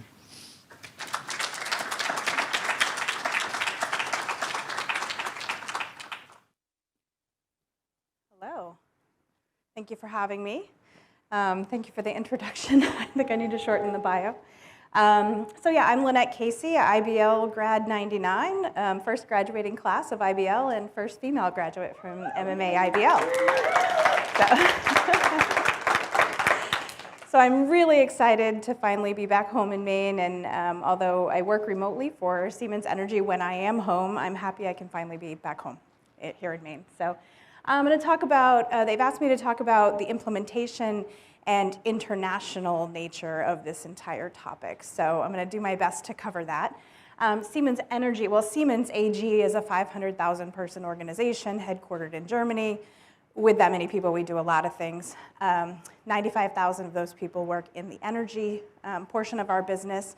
We do offshore wind, onshore wind, power generation, all your transmission, lots of different stuff in the industrial sector as well. So I'm going to focus here on what we're doing in marine decarbonization.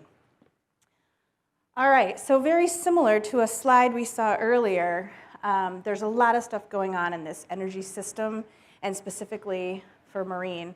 So you can see onshore, we've got all this stuff going on, but offshore, like I mentioned, there's wind, there's zero emission drilling operations, there's naval surface, there's shore, power from shore to marine and vice versa. We have subsea transmission, microgrids, which I'll talk about in a little bit, hybrid and all-electric vessel operations, which you've already heard a little bit about, and then LNG as well, floating LNG. I have a really cool use case that we've done. So we're involved in all of these spaces.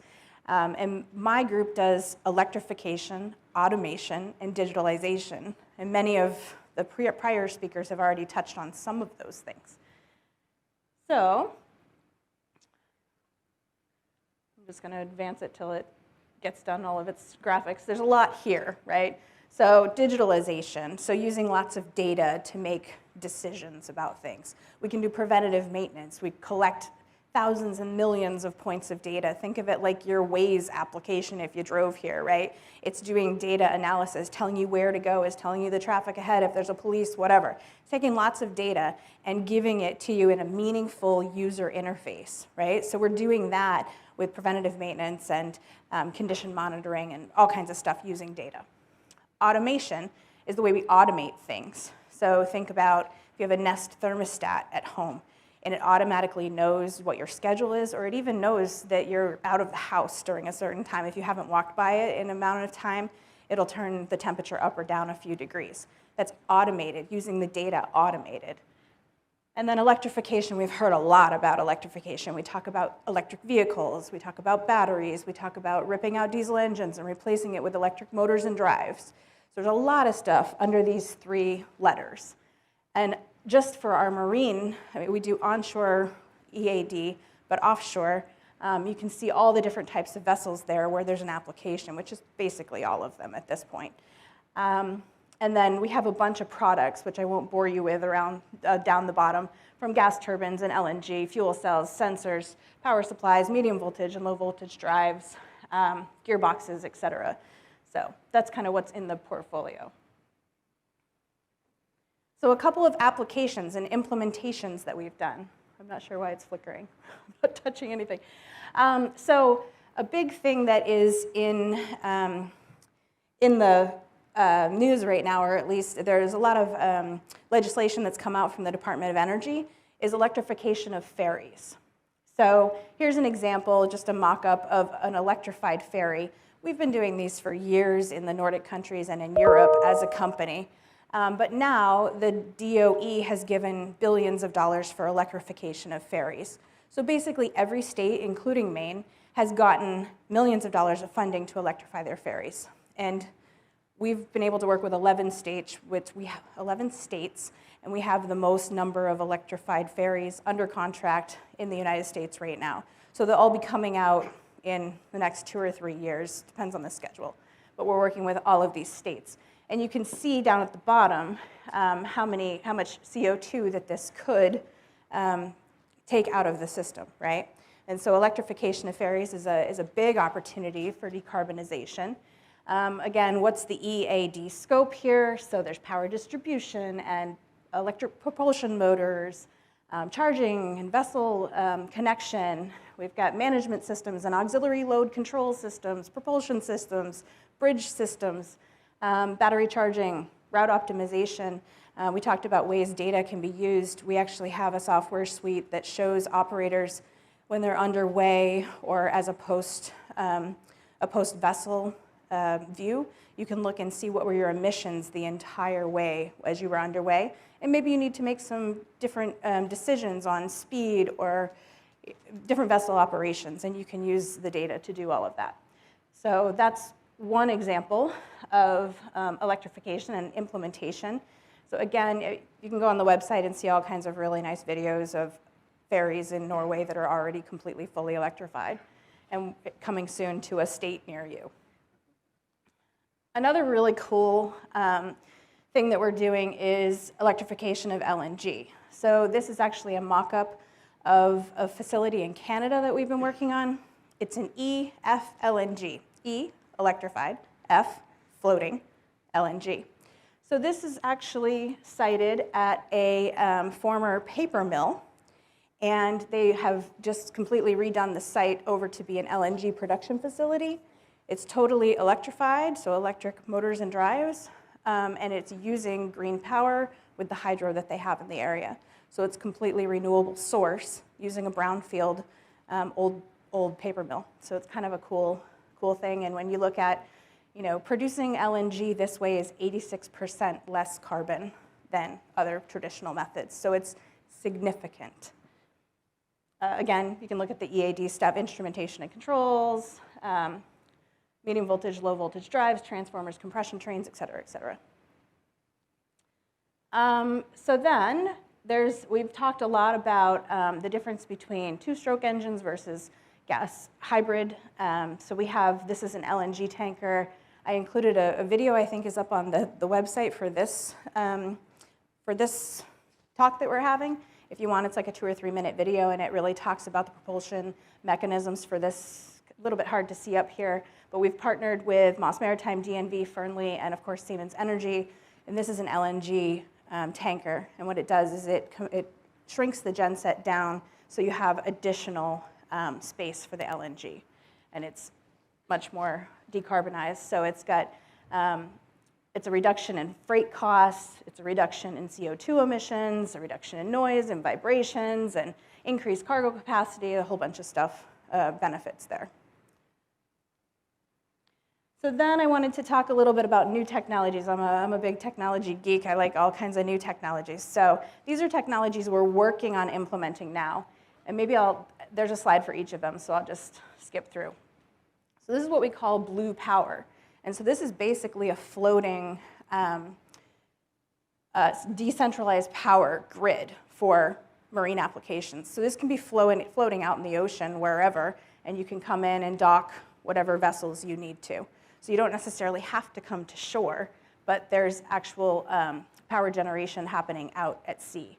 It can have floating wind, it can have carbon capture, it can be connected to an oil rig, it could be connected to an FPSO, subsea.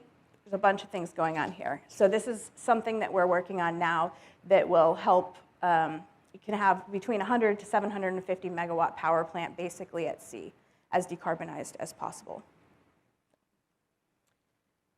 This is another new thing that we're working on, where it's a little bit hard to see, but you've got floating wind out there, and you've got electrolyzers as well. So it's using the saltwater and desalination plants basically to make hydrogen as well. So just like we could pipe in the electrons from offshore wind on shore, we could also pipe in the hydrogen being produced offshore. So that's this grid connection here. So another thing that we're working on. And then blue wind is another one that we actually are actively looking at in Nova Scotia and other places around the world. But it basically is a way to help decarbonize your offshore oil rigs. For a long time, we've been maybe looking at the diesel engines on board offshore rigs and electrifying, but where are you going to get that electrification from? Well, you can have floating offshore wind that, again, can be coupled with battery storage, could be coupled with hydrogen, and you can serve the parasitic load needs of that offshore oil platform with those renewable sources and be independent from the power grid, which might actually be able to open up other places in the ocean that you could go to because you don't need to be as near to shore. And again, this is up to a 70% greenhouse gas reduction, gives you fuel and maintenance savings, improves your health and safety conditions. We have transformers and AC and DC grid converters and battery storage. So there's a lot of different pieces of technology on this as well.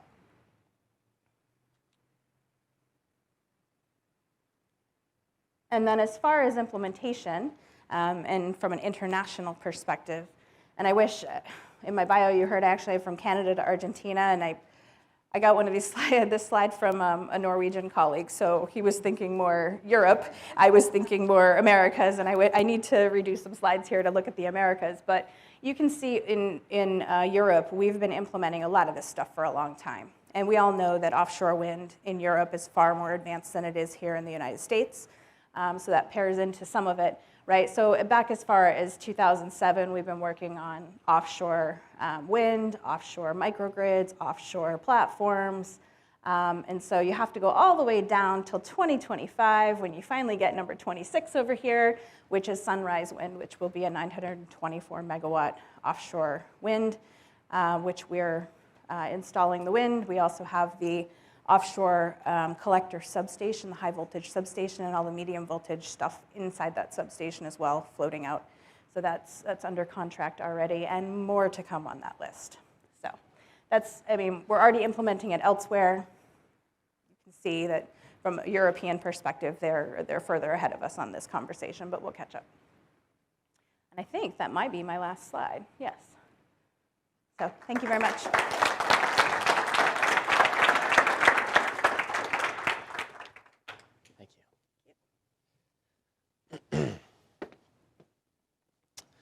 Thank you, Linette, for your excellent talk. And thanks to all our invited speakers for sharing your individual perspectives and expertise on the technology, challenges, and opportunities of decarbonization in the maritime industry. We'll now take a short break and resume at 4:55 to engage in the panel discussion. Thank you. A big part of being an engineer, and specifically a marine engineer, is understanding how you can operate engines at their maximum potential. And a lot of that includes running them as efficiently as possible so they produce the most CO2 and they use the least amount of fuel possible. I think maritime universities and colleges are uniquely positioned where they have a lot of people on campus with a lot of knowledge in both the maritime field and also in the oceanographic and the marine sciences fields to kind of put all of this knowledge together and create a situation where we have maritime engineers and deck officers going into the fleet with the ability, with the knowledge of how what they're doing affects the environment around them and what they can do to lessen their impact on that environment.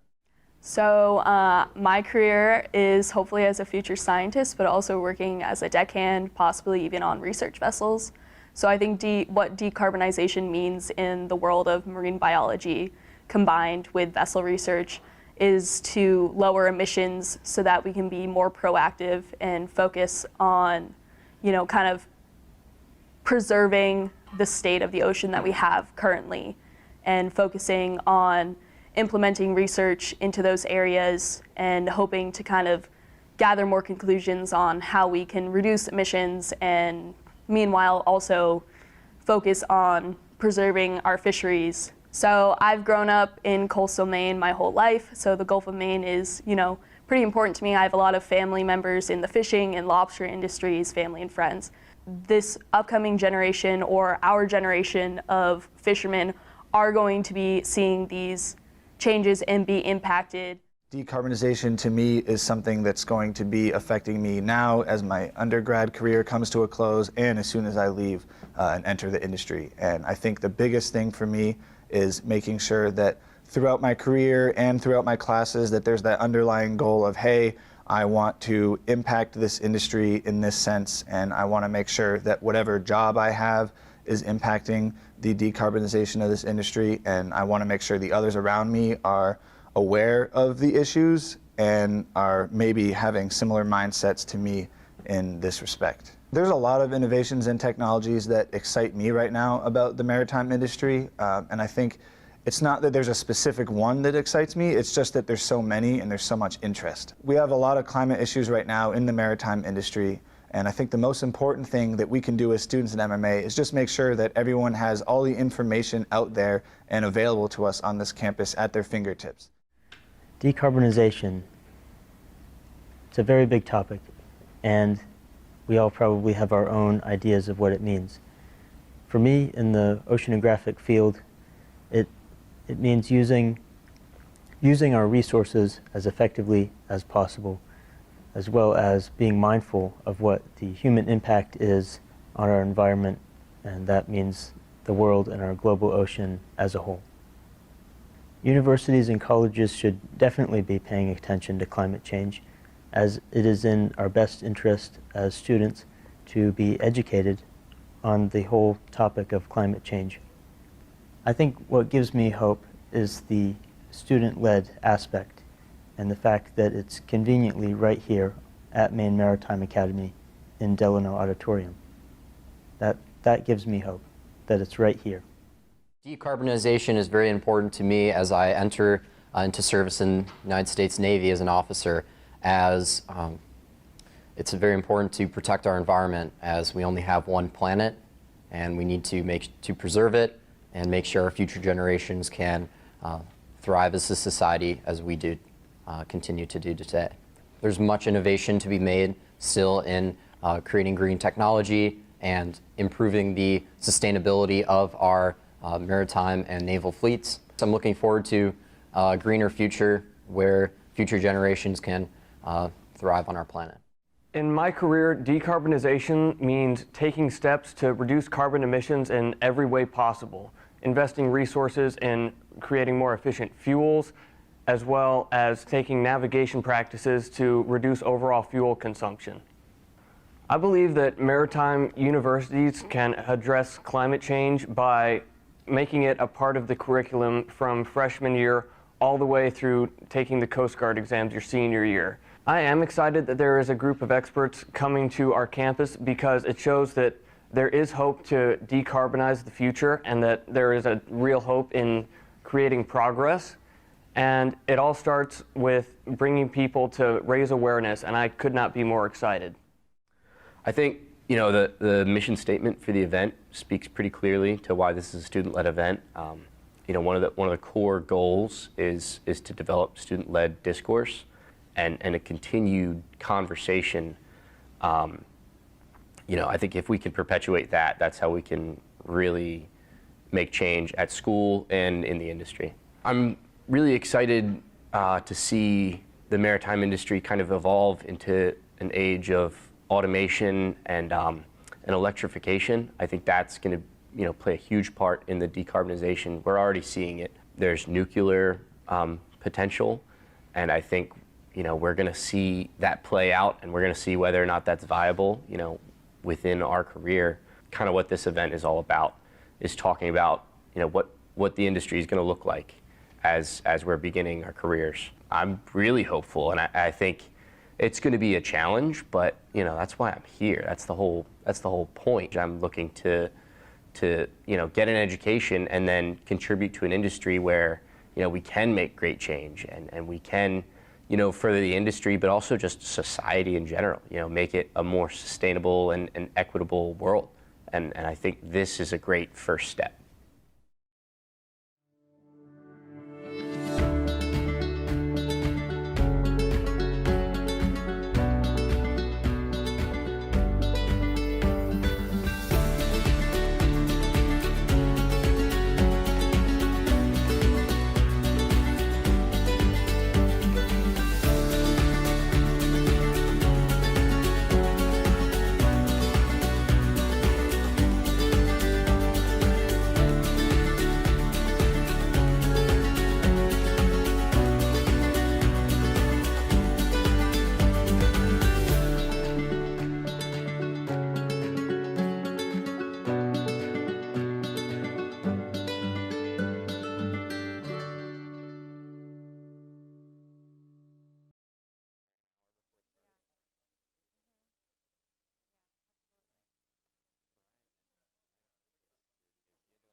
See the slides going back and forth. I was glad that you guys could answer slides too. So it's really easy to do. Yeah. Oh no. Yeah. Okay, great.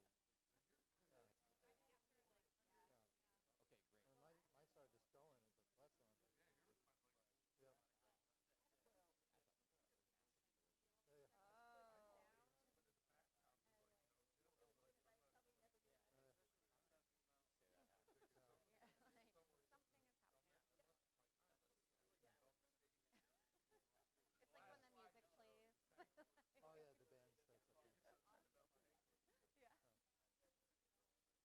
Yeah.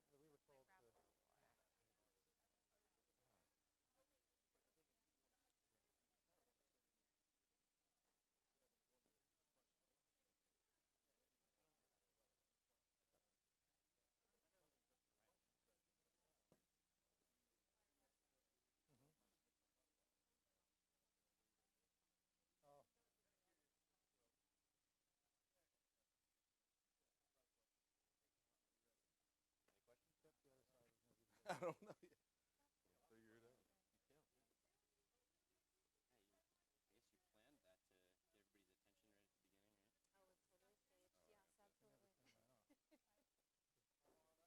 Oh yeah, the whole hot mic thing. Yeah. Okay. That's fine. I guess I'll sit here. You're right there. Yeah, I like it blue.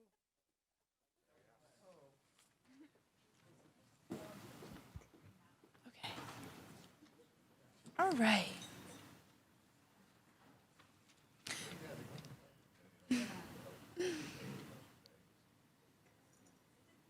Good afternoon and welcome back.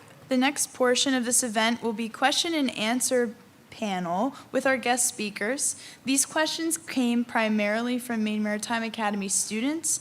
We also will have opportunities to take questions from in-person and virtual attendees. Maybe we'll start with if there's any burning questions in the audience. Does anyone have anything right off the bat? Otherwise, we can take some from previously. But yes, right here. When do you project that occurring, if ever? I think they heard. Did you hear the question? Nuclear, Chris? Okay. What are the possibilities of nuclear technology fueling the large oil tankers? When do you project that happening, if ever? Yeah, I mean, I think the Navy's already using in submarine applications, right, and probably other applications, nuclear. I don't know if I'll speak to that. I think it's certainly a possibility, or maybe the gentleman on, I see we have. From ABS? Yeah, from ABS might be able to do that. For me, I go back to the fuels, the e-fuels that are feedstock from nuclear. So a lot of our land-based nuclear plants right now are looking at the very real possibility of converting those electrons that they're making into molecules in the form of hydrogen. Basically diverting some of the power from the nuclear plant into electrolysis, creating hydrogen, which can then be used in an e-fuel like e-ammonia, e-methanol, e-kerosene, sustainable aviation, or sustainable marine fuels. So although it won't be a nuclear, what I'm talking about is not a nuclear reactor on board, the fuels will have been made from a nuclear feedstock, which is a very real possibility in the near future. But maybe from ABS, yeah, I think he has a comment on that. I can add a little bit, Emily. I think I do think the option for nuclear power is still some distance off. There is a lot of progress being made by multiple companies that are looking into this, and I think, originally ABS had a standard specifically for it, but it's from the 1960s. So they have a couple of hurdles specifically. One is actually the regulatory front. Who's responsible for actually managing and approving the essentially the power plant? And the second part is actually financing and how to actually come up with it, because it's pretty expensive to be able to do that alternative. But I will tell you this from the work that we've done and the work that we've seen being done, I think that it's certainly on the table. The discussions are taking place. And I think even this summer and later in the fall, ABS is actually having a seminar specifically to address that, to actually see where this is going. So I think it's part of the conversation from what I've heard, but it's a number of years off from actually materializing. All right. We'll take one from online. What do you think the maritime industry will look like in 10 years if we're on track to meet our decarbonization goals? Maybe Megan could start. I'll start. I think that everyone on the panel kind of touched upon this already. 2033, 2043 is going to look different for each organization. But I think that in 10 years, hopefully we will have more clarity on regulations. Everyone will be on the same page about which type of fuels we're going to be using for which applications, because right now it's, a lot of different types of opportunities, different types of fuels for all the different vessels, and it creates a chicken and egg situation, and people in different organizations are hesitant to be the forerunner or the first mover. Someone also mentioned stranded assets. That's a big issue. So I think in 10 years, hopefully we'll definitely have a clearer picture, and people will have more comfort with the risk profile in decarbonizing. So I think that the regulation and the finance aspect is going to be a bit more comforting for the decision makers in our different organizations. Yeah, I think you're going to see a lot of computer technology, right? I was speaking with the president of the academy earlier, and he was talking about the new ship that you guys are about to get is basically a floating computer, right? And I think it's coming. That's within 10 years. It's even less than 10 years, but that's going to be your reality. Is the shipboard systems are going to be significantly different and more like a computer.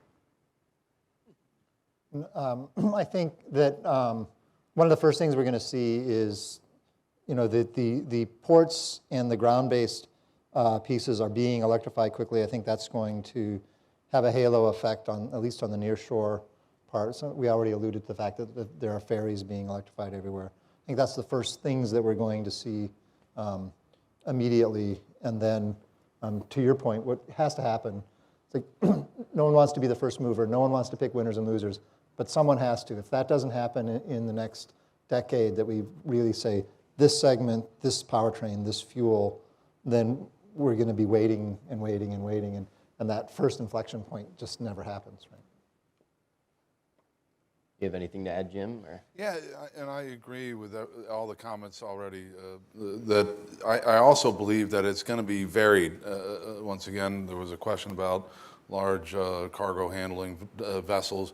I think there is going to be a commonality developing in alternative fuels and the technology of available engines and power plants and things like that. But I also believe that electrification is going to be a major part of it, but not everywhere. Not every vessel is going to have batteries and hookups. It'll be there'll be some hybridization of it, electrification from that standpoint, whereas a combination of it. And as the time goes on, the decades go forward, as we approach these milestones in 2030 toward 2050. The older assets, the older age vessels will be quote unquote scrapped. Replacement of newer technology and readiness is already happening now. So I think it'll be a wide spectrum of options you'll see out there around alternative fuels, more commonality around that, and the electrification variances between vessels, again, where you have a kind of somewhat of a train ride on a ferry makes a lot of sense. You're hooking up on either side, you can recharge, et cetera. But if you have a transient operating vessel that's offshore a lot of times, it wouldn't make sense to have batteries unless you can recharge them somehow. Again, some of that interesting things that also were shared, what Siemens is doing, like these islands out there that are microgrids that are out in the ocean, you go plug in. That's very interesting. Anyone else have anything to add? I'll mention one thing in addition, if that's okay, real briefly. I look back about 10 years ago when low sulfur fuels were part of the regulations with the ECA and what industry was being forced or regulated or chose to do by burning low sulfur. There was a lot of issues that were taking place. So initially we saw this big wave of LNG ready, and then all of a sudden now, if you look at the order book, like I mentioned earlier, it's significant portions being dual fuel LNG. So I think the new regulations that are coming out are going to accelerate that. It's going to accelerate that curve so that in 2030 or 2040 you're going to see a very different fleet. So I think I'm really excited for all of you that will be sailing on these ships, because you're going to get an opportunity to see a wide range of vessel propulsion plants and wide range of technology, like was mentioned earlier, about using data to be able to better serve the vessel itself, maintaining safety as a priority, but likewise really optimizing the operational performance of it. So I think this could be market segment.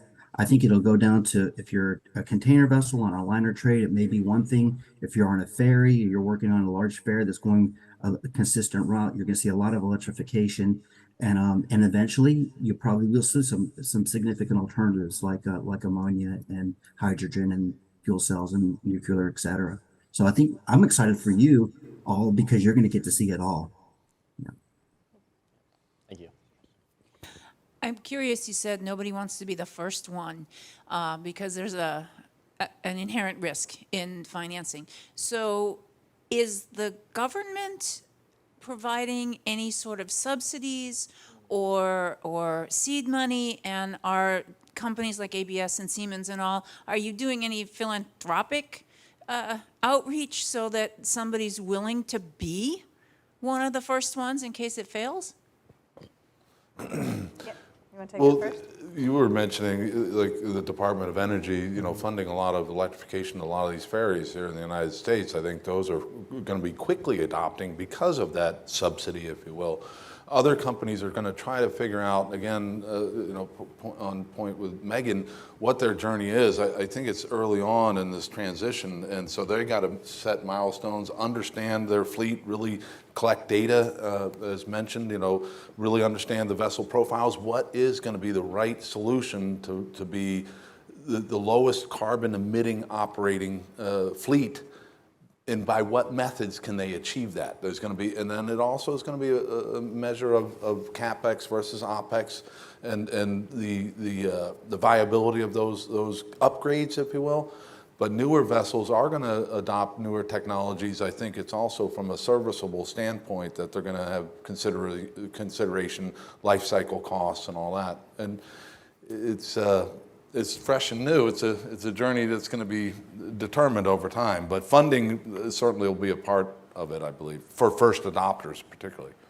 I think in other parts of the energy space, the Infrastructure Investment and Jobs Act, the IIJA or the IRA, really paved the way for renewable adoption, but through some tax credits, through some cost sharing. Right, so there's a lot of stuff going on in the federal government through the DOE and the DOT for this transportation discussion. So that will be very helpful. There are some other levers. I think you talk about philanthropic, I'm not sure I'll call it philanthropic, but we have a whole ventures group.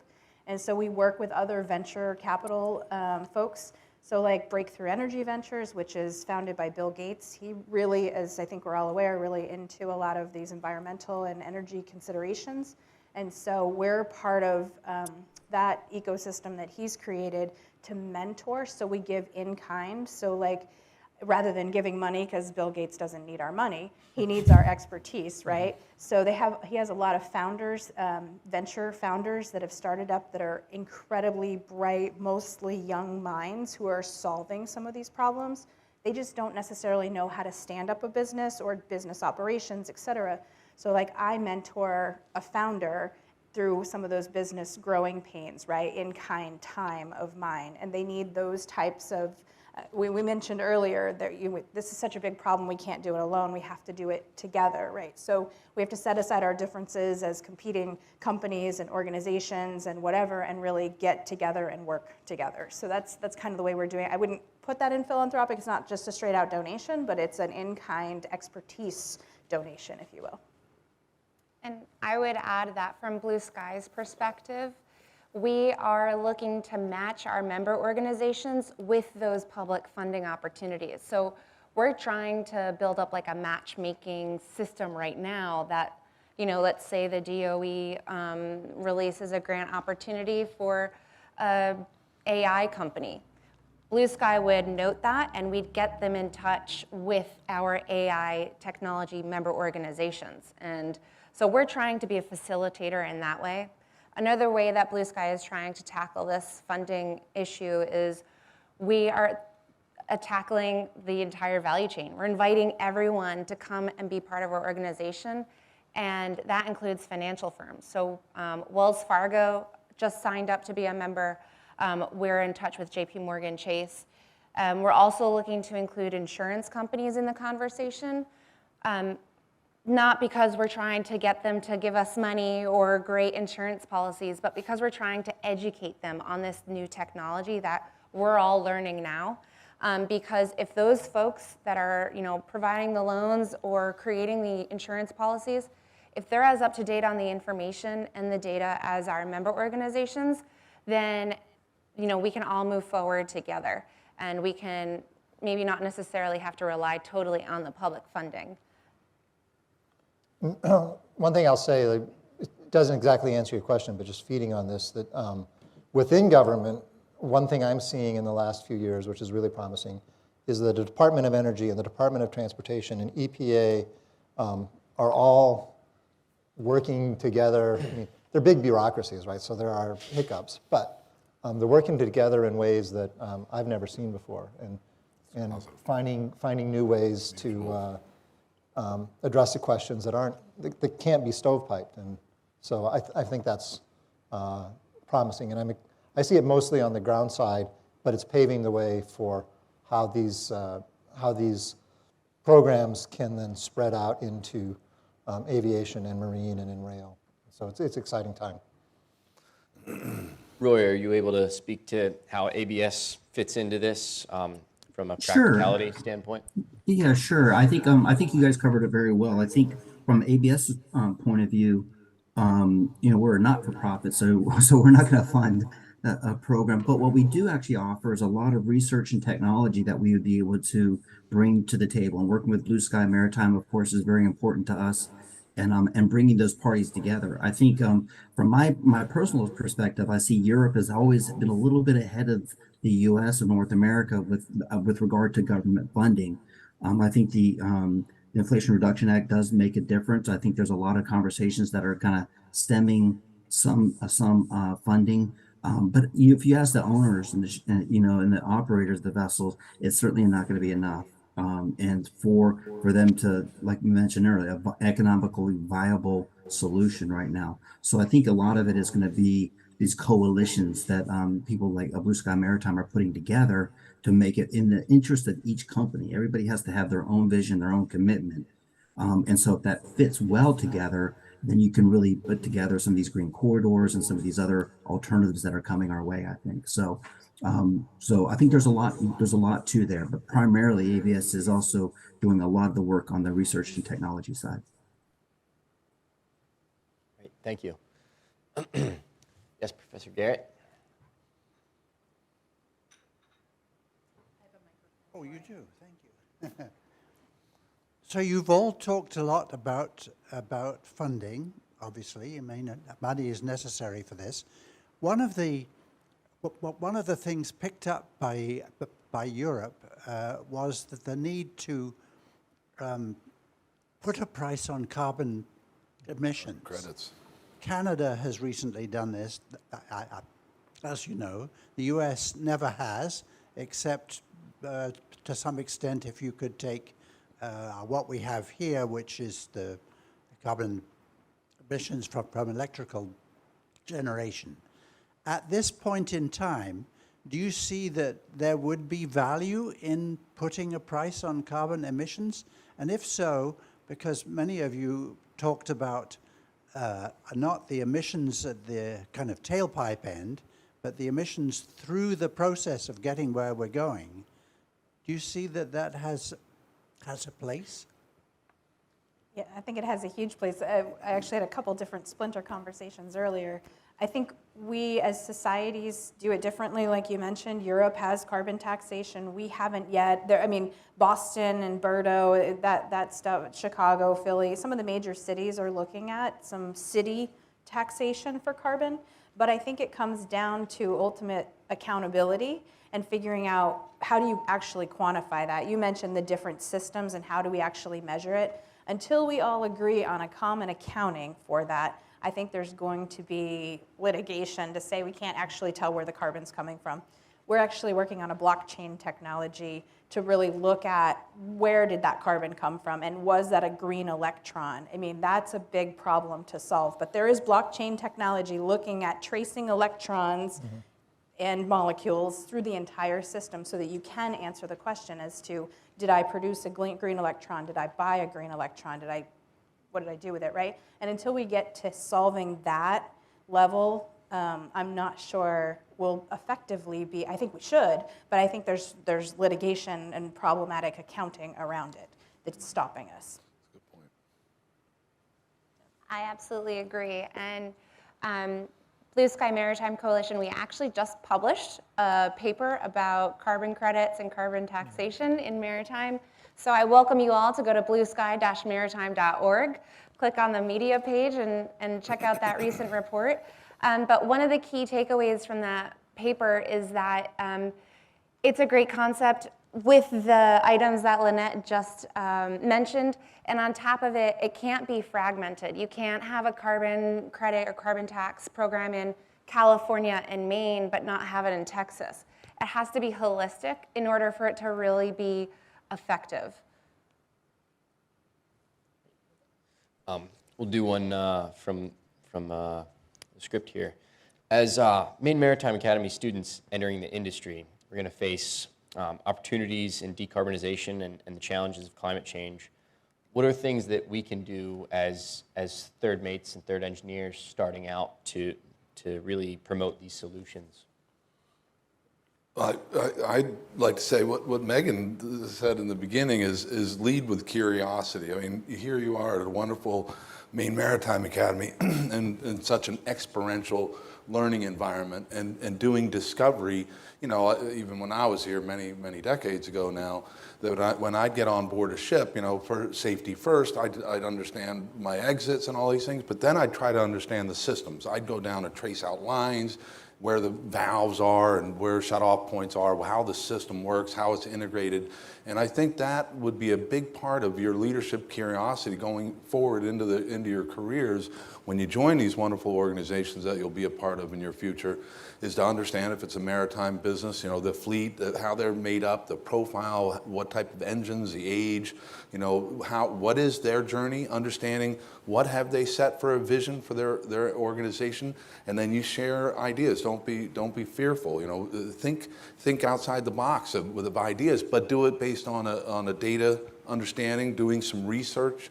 I think Megan pointed out a lot of these valuable things. I think if you come into the marketplace and you're stewards of the future by discovery and learning and leadership curiosity, I think it'll carry you through for great success, honestly. Anyone have anything to add on that front? I'll mention something. I'm sorry, did I interrupt? No, go ahead. So I think, I like that. I think I agree with that 100%. I think that a lot of the companies are embracing this. And so as a mariner, what's interesting about this is that you're going to be subjected to significant amounts of new technology. So it's incumbent on the client or the company or the operator, the owner, to provide you with adequate training. So if you're talking about alternative fuels, it's every single one has some associated risk. Some are higher or lower, some's toxic, low flash points.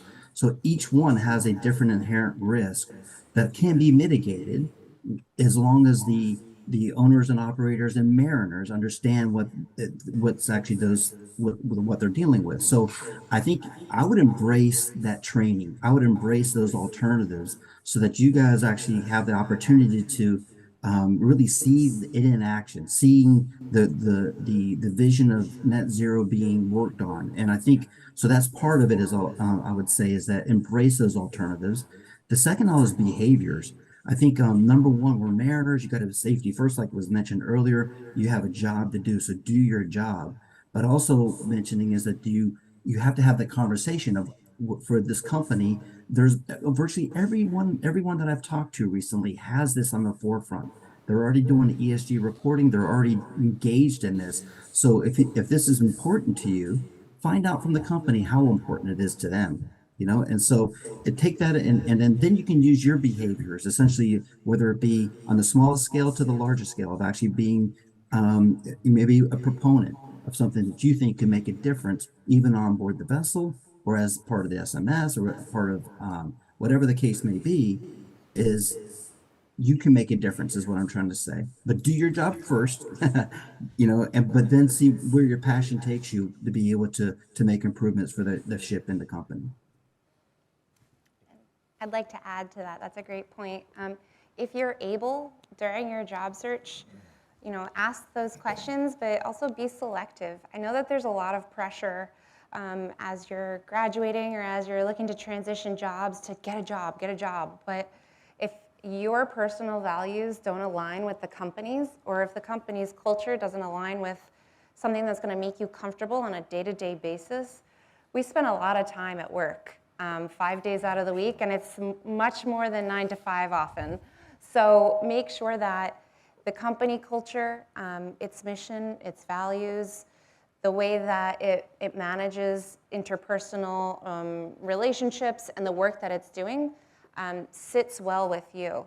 And you know, to find this out before you sign that offer letter, do as Roy said, just ask those questions. And you know, if you're unable to be selective in your job search, I encourage you to raise your hand and say, it seems to me that we're missing this, XYZ. Either it's an ESG program or a diversity, equity, inclusion, and accessibility program. Say, I'd like to be part of a new team that can explore that. Or I'd like to, volunteer my time to maybe explore if this is the right fit for the company. Don't get taken advantage of, definitely, but definitely try to create innovation within your company. Great point. Thank you. Yes. For ABS and Caterpillar, in terms of your green shipping corridors and port state evaluations, some ports have a lot of cruise ships and they have extraordinary power demands. I know in Europe, at least, they penalize them for sulfur emissions from loitering in port because they have to stay on. They have so many passengers at a constant amount of time. How can you handle port power generation in a green manner to supply the adequate amount of power to these ships that have extraordinary demands? Well, again, I Go think ahead. Please go ahead. Yeah, please go ahead. Oh, I'm sorry. Some of the things that were brought up, even microgrids and having green power solutions, infrastructure at the ports. I mean, some of the things that I'm also hearing about over in I think Seattle area, the West Coast there, is that they're doing some specialty barges that are hooking up to the stacks while these cruise ships are in port, and it's kind of a carbon capture arrangement, where they may be processing the carbon emissions or the stack emissions and processing them so that they're coming out of that system in a lower emission way. I think that'll be a part of it. To your very point, these cruise ships are 20 megawatts of power, and they're in port for 8 hours. They turn around relatively quickly, but having that infrastructure, I think, in port and maybe carbon capture technology potentially in that journey might be a part of it. Yeah, go ahead. I can't. Yeah, I agree with that. I'm sorry. Yeah, you're on. Right.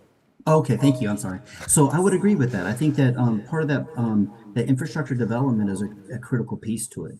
And I know there's multiple ports starting small with proof of concept with a e-tug, an all-electric tug, for example. And others are building out the port infrastructure to essentially see how can you do cold ironing for all the various other types of ships. We do it for container ships, but how are we going to do that with these massive loads?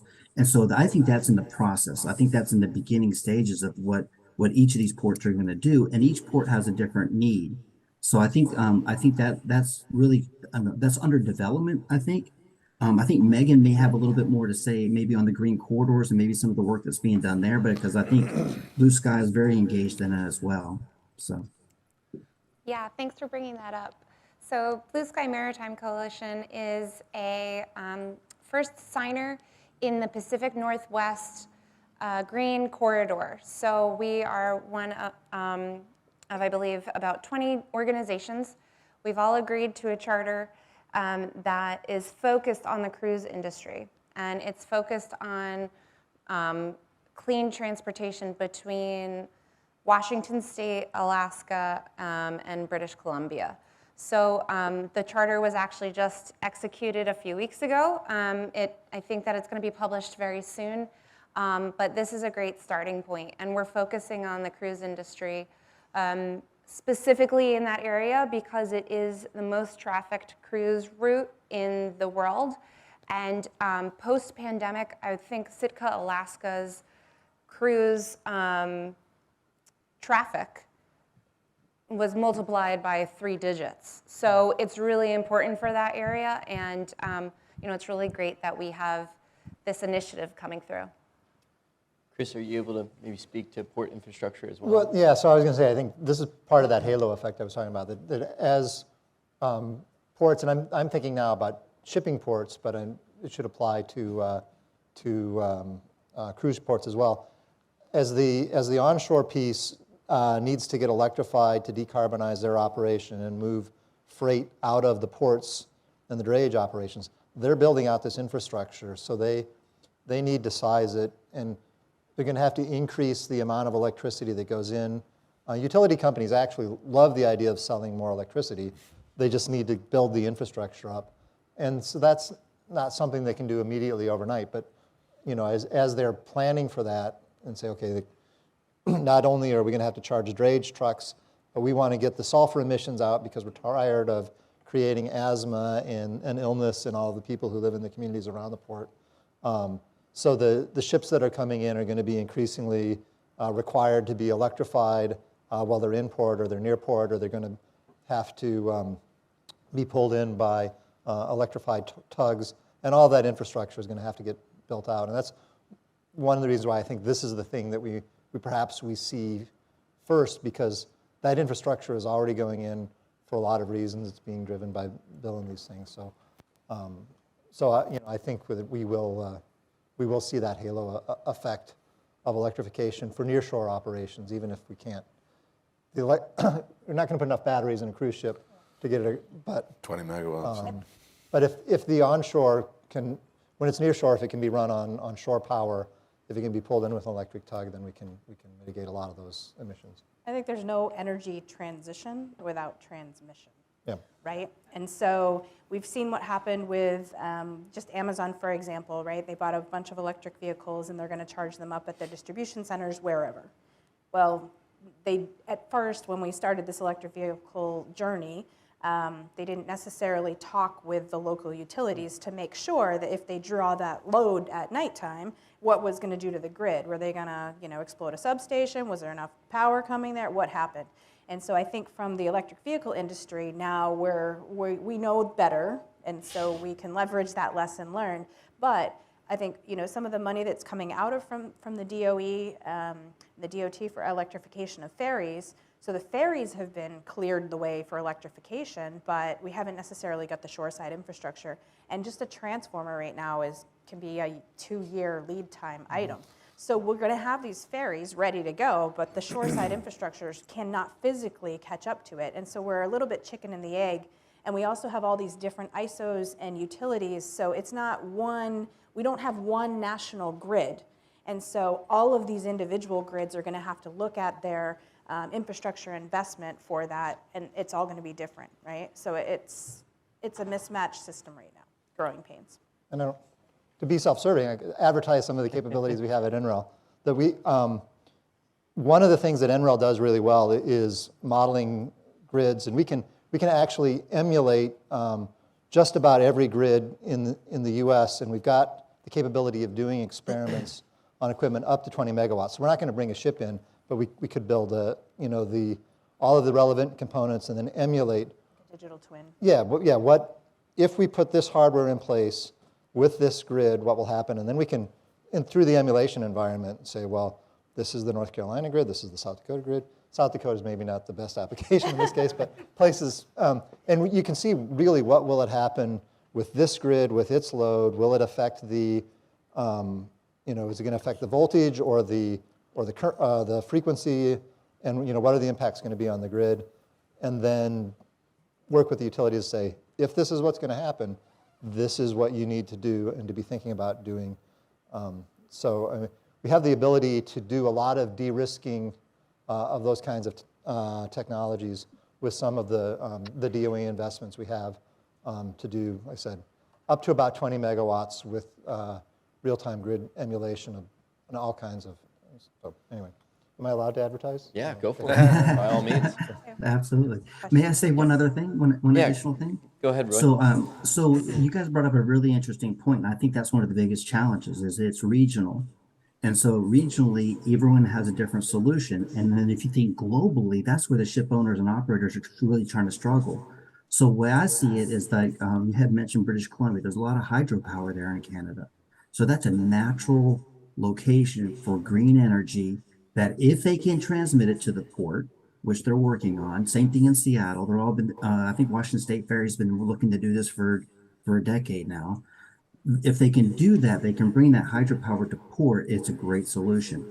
So other ports, and I have to, since I live in Houston, I have to talk about Houston. It's an energy hub. We have everything here. We have every type of fuel. We have every type of chemical. We have every type of energy resources at our disposal. So those green corridors are really critical because that infrastructure still has to be developed. So whether it's going to be methanol, ammonia, hydrogen, all of that is, or nuclear even maybe, I don't know, but essentially those types of power sources to generate the power is going to be part of the larger, bigger picture, I think, as these green corridors set up. So I think you'll see a lot of that development over the next year or two. Campbell? Yeah, actually, the presenter from ABS hit on what I was about to ask a little bit. But my question is, like, a lot of these technologies require significant port-side infrastructure, and our industry is very global. How are your companies and America as a whole working with the global South to implement these so that our firms can actually use these technologies globally?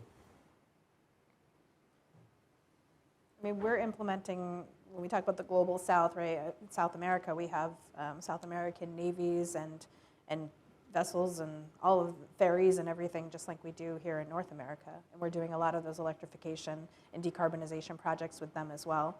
In fact, Petrobras and some of the big oil companies down in South America are looking really at decarbonization and saying we want to decarbonize our operations from subsea to shoreside to above, you know. So they're also very much looking at this. I think Brazil as a country is just as, you know, forward decarbonization, you know, thinking as the US and Europe, and they forever have had renewables because of the preponderance of hydro that they have as well, right? So it's also very ingrained in their culture and their legislation and all of that. I think recently Colombia, their government right now has done away with any and all new oil exploration. And so that was a huge shift for that country. And so all of the countries in Latin America, South America, many of them, not all of them, but many of them are looking at very similar topics to what we've discussed as well.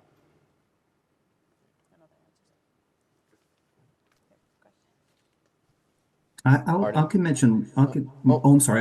No, that's okay. No, go ahead. I was just, yeah, so I think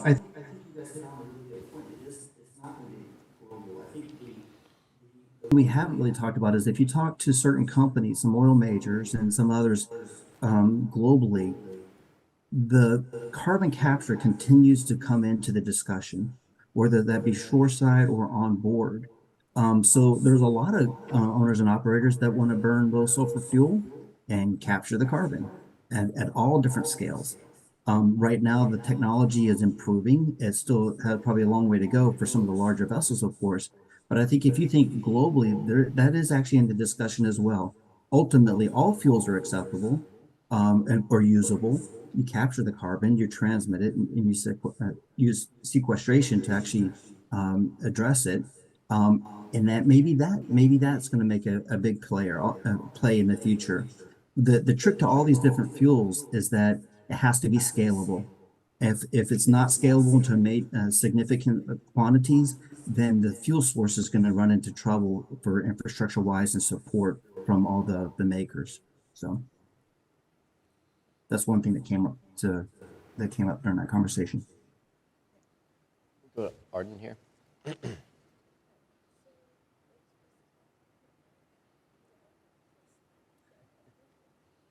So, recently the federal government just approved the Willow project, and I know that this probably will have a lot of impact on the maritime industry as it expands very large amounts of oil exploration.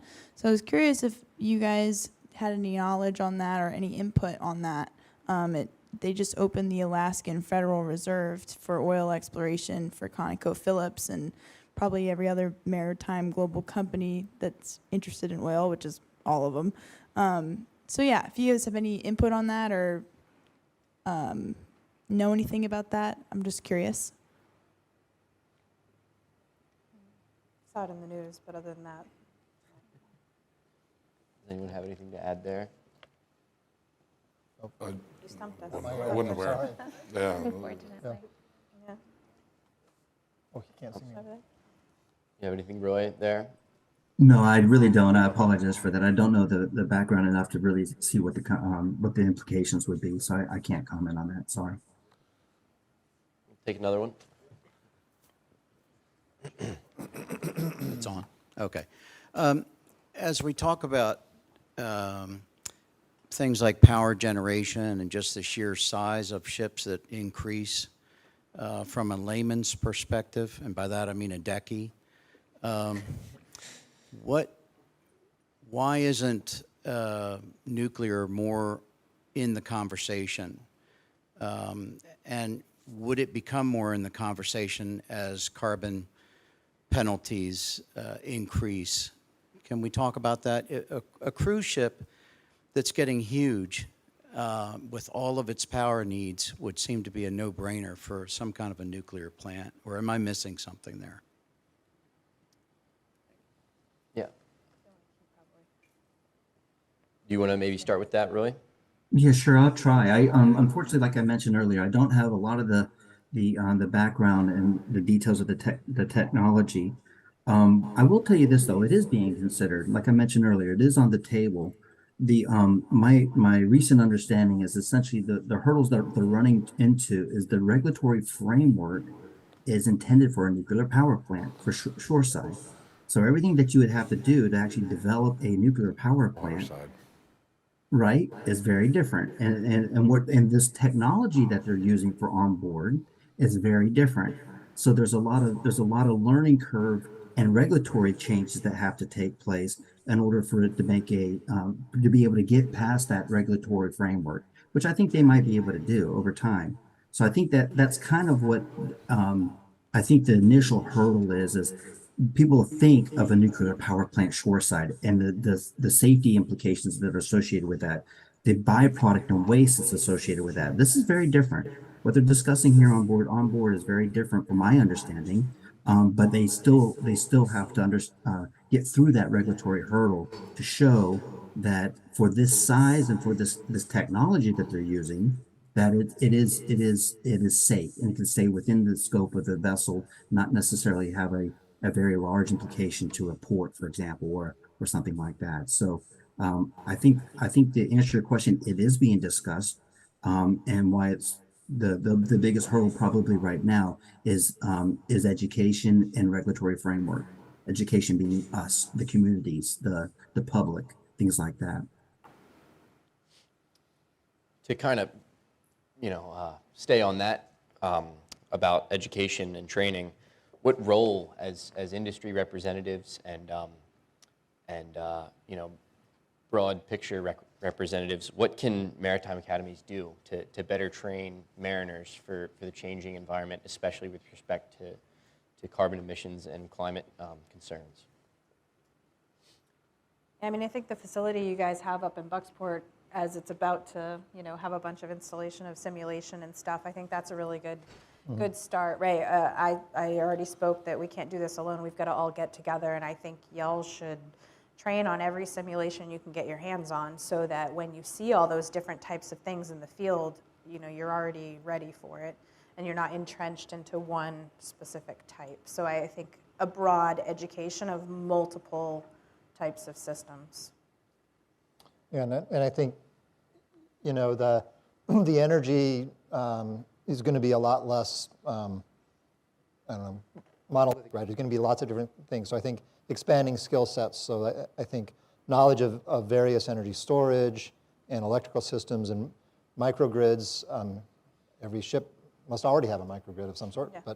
but those are just going to become more complicated and manage more energy flow. And the data and the computer science piece of things, right? Those are going to become more and more important. So I think there's a broadening of a skill set that I have to believe is already starting to open up, but it's going to should become more and more important. We're seeing that in all sectors, right? As we look, one of the biggest things we need to think about is how do we train the workforce of the future? And so whether it's mariners or mechanics or broadening those technology sets into what will be the dominant technologies 10, 15, 20 years from now is really critical. Yeah, and I fully agree with all these comments that the future readiness and the pace of technology and innovations, if you will, that's where the mariner of the future is going to have a lot more spectrum of things and digitalization and things like that it's going to be a part of your future. And the pace of it is difficult to know exactly. One thing you learn, even for me, is a quick example. I was on a steamship here when I was being trained and educated. Things have changed dramatically since then, and now your next ship that's coming out, I think, is going to be an advanced and enhanced technology learning center for you folks. And but some of the comments that we were talking about with Jerry and looking at a center of excellence of technology and marine innovation, maybe at the Bucksport facility, would be part of that future of decarbonization solutions.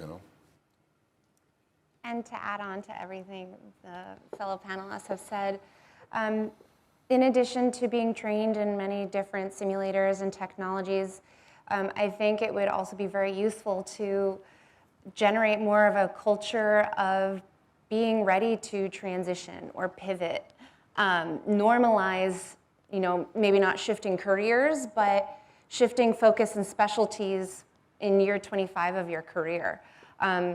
I know that when we talk about, at Blue Sky Maritime Coalition, we talk about the future of maritime and technologies. We talk about how potentially crews will be less, they'll be smaller on ships because there's going to be more digitization and more automation. And that can be really scary and upsetting for many folks in the maritime industry because they think, you're going to get rid of my job. But that's not the truth. The truth is that the maritime employees will shift to a different job. So I think that it would be really useful if we sort of change the mindset or change the culture that you can do and be many things over the course of your career. And careers are lasting longer and longer. Look at France; they just upped the pension age. So I think, just embracing change and being prepared for additional changes. You have anything to add, Roy? I'll mention two things. Number one, I would say that I think the U.S. in particular is very well positioned for this. I think the maritime academies are, number one, they have great schools, certainly Maine Maritime and others that are doing really great job of educating our future mariners. So I think the key might also be to introduce into the core curriculum these new technologies. So whether it be alternative fuels, maybe even addressing risk. What does risk really mean in the maritime industry now? Things like that I think if it's put into the curriculum and broadens our industry with awareness of what those consequences are with using alternative fuels or something along those lines, it helps all of us get a little bit smarter. And I think, so that's a real big piece to it. Also around the world, we have, everyone's going to have trouble with this. If you look at the number of mariners around the world that are going to have to be trained on alternative fuels and alternative processes or digitization, everybody's going to have a problem with that. So I think if we can develop these center of expertise, ABS has some, U.S. Coast Guard has some around. There's a lot of these center of expertise on a particular subject that you guys can either create in the academy or you can participate within it from your mariners or students. That would really help kind of further that education, and I think it'll go a long way by utilizing what's already out there. There's so many right now. Even ABS set up a LNG training facility in Doha that we're going to train ABS surveyors, engineers, crew, owners, operators. There's a lot of resources out there right now that you can tap into. But ultimately, I think it's a really good thing that the academies and are looking to be able to address that as part of the curriculum. Would be ideal. At least broad enough to let them know that this change is taking place. Kind of like what you guys are doing now. Yeah. So we're running a little short on time, but I want to ask this last question. So maybe kind of, I don't want to put you in a box, but maybe kind of briefly, what brings you the greatest hope and optimism and excitement for decarbonization in the maritime industry. I know that's very big and open-ended, but we can just go down the line again, I guess. Yeah, I mean, I think at lunchtime we heard that maybe the symposium last year was primarily run by some of the ocean studies majors. And so I'm really happy to see other majors, right? It's not just ocean studies that's worried about the environment. You guys will be on ships and exposed to the environment every single day of your career. So it behooves you to care about the environment, right? So I'm really glad to see you guys are in the room and listening to this conversation. And as you can see, I mean, we're all in industry and government, and we're not in the lab sciences, right? It's not just ocean studies that needs to worry about this. So I'm most encouraged by the fact that you're curious and listening and going to apply this, I'm sure, in your careers as well. And so I've been in the alternative energy transportation space most of my career, and I've got to say, this moment in history really feels different, right? I've been waiting for this moment for a long time. Things are accelerating. When you talk to companies, right, it's really a different tone. 15 or 20 years ago, they'd send a junior executive to sort of blow you off. Now they're sending the A-team. Everyone seems to be really engaged and really serious about it. And this is broader than maritime. It's across the energy and transportation sector. So things feel really different. So I'm hopeful about all of the engagement we're seeing that feels like real engagement. And I fully agree. Every customer I visit, I was in Paducah, Kentucky last week, inland waterway owner-operator, one of the largest in the U.S., and they wanted to know what is coming along in marine innovations from Caterpillar. And they're on this ESG journey. Some of the curious questions we asked was about what are their objectives? What is their milestones by what such and such a date? What do they want to achieve? They haven't gotten to that yet, but they're moving in that direction. I think building on Chris's point, everywhere you turn, everyone is interested in environmental social governance and achieving those. Albeit it's somewhat early, they're fully embracing it with curiosity and interest to get to these goals and establish them and achieve them. So it's exciting times. And I fully agree. With Blue Sky Maritime Coalition, the majority of the folks who join our meetings are C-suite level. They're the decision makers at these companies. So, like you said, they're not sending someone to just nod and smile. They're there because they want to learn and they want to implement changes in their company from the top down. The other thing that I find really hopeful and optimistic is, like you said, this symposium was generated by you all. You're an entrepreneurial group. You're driven. You're smart, and you're doing it. Also love the question that stumped us all about the Willow Project. You're keyed in. So I just look forward to what you're all going to achieve. Really? Great, thank you. And so I think from my perspective, I agree. I think the vision and the commitment that the industry is making right now is very exciting. I think it's a great time to be in the maritime industry. It's always been over 30 years with ABS in the maritime industry, and it's never been dull. You always continue to learn. And so I think that's great. And as a marine engineer, the one I'm most excited about is all the new technology that's coming. I think there's going to be a lot of great things coming to the maritime industry to make things better for all of us, and for the planet as well, and as also for the men who are on board. And so I'm very excited about that new technology. Thank you.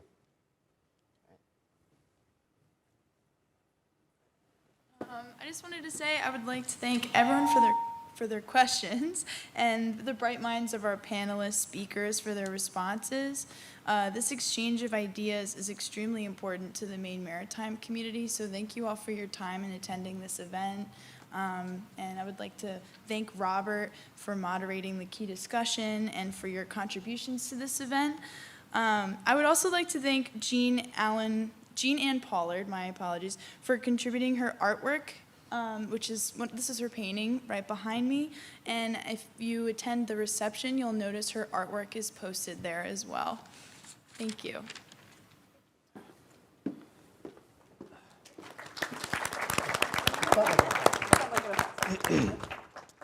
Thank you all so much for attending the second annual Maritime Academy Climate Symposium. First of all, thank you to the speakers for making the trip all the way up to Castine. And thank you to Roy for coming in virtually and putting together the fantastic presentations. Those were fantastic. Said that twice. I attended last year's Climate Symposium, and it resonated really deeply with me. I felt strongly that I wanted to be involved in planning this year's symposium. I felt like it was an important event. Seeing this all come to fruition makes me really excited for years to come.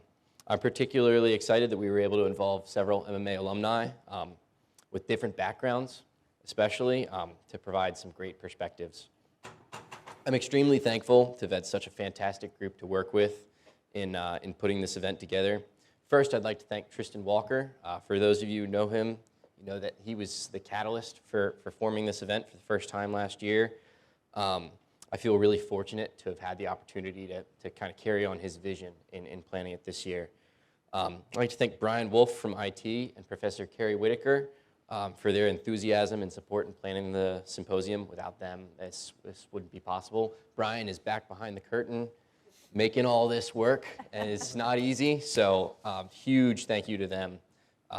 Their help was phenomenal. Also like to thank Commander Christian and Professors Ender Asiali and Sarah O'Malley for their contributions and diligent work behind the scenes in planning and promoting this event. They were super, super helpful. Lastly, I'd like to thank the student leaders who helped make this possible. Excuse me. Especially Arden Aston, Sean Caulfield, Ben Jacobs, Nico Palu, and Phoebe Cherney sitting here in the front row. It's really gratifying to see, that there's some other students that are excited about this and willing to step up and make an impact on the marine industry and MMA. I'm glad I'm not flying solo. I'd like to take a moment for a round of applause for all these outstanding collaborators.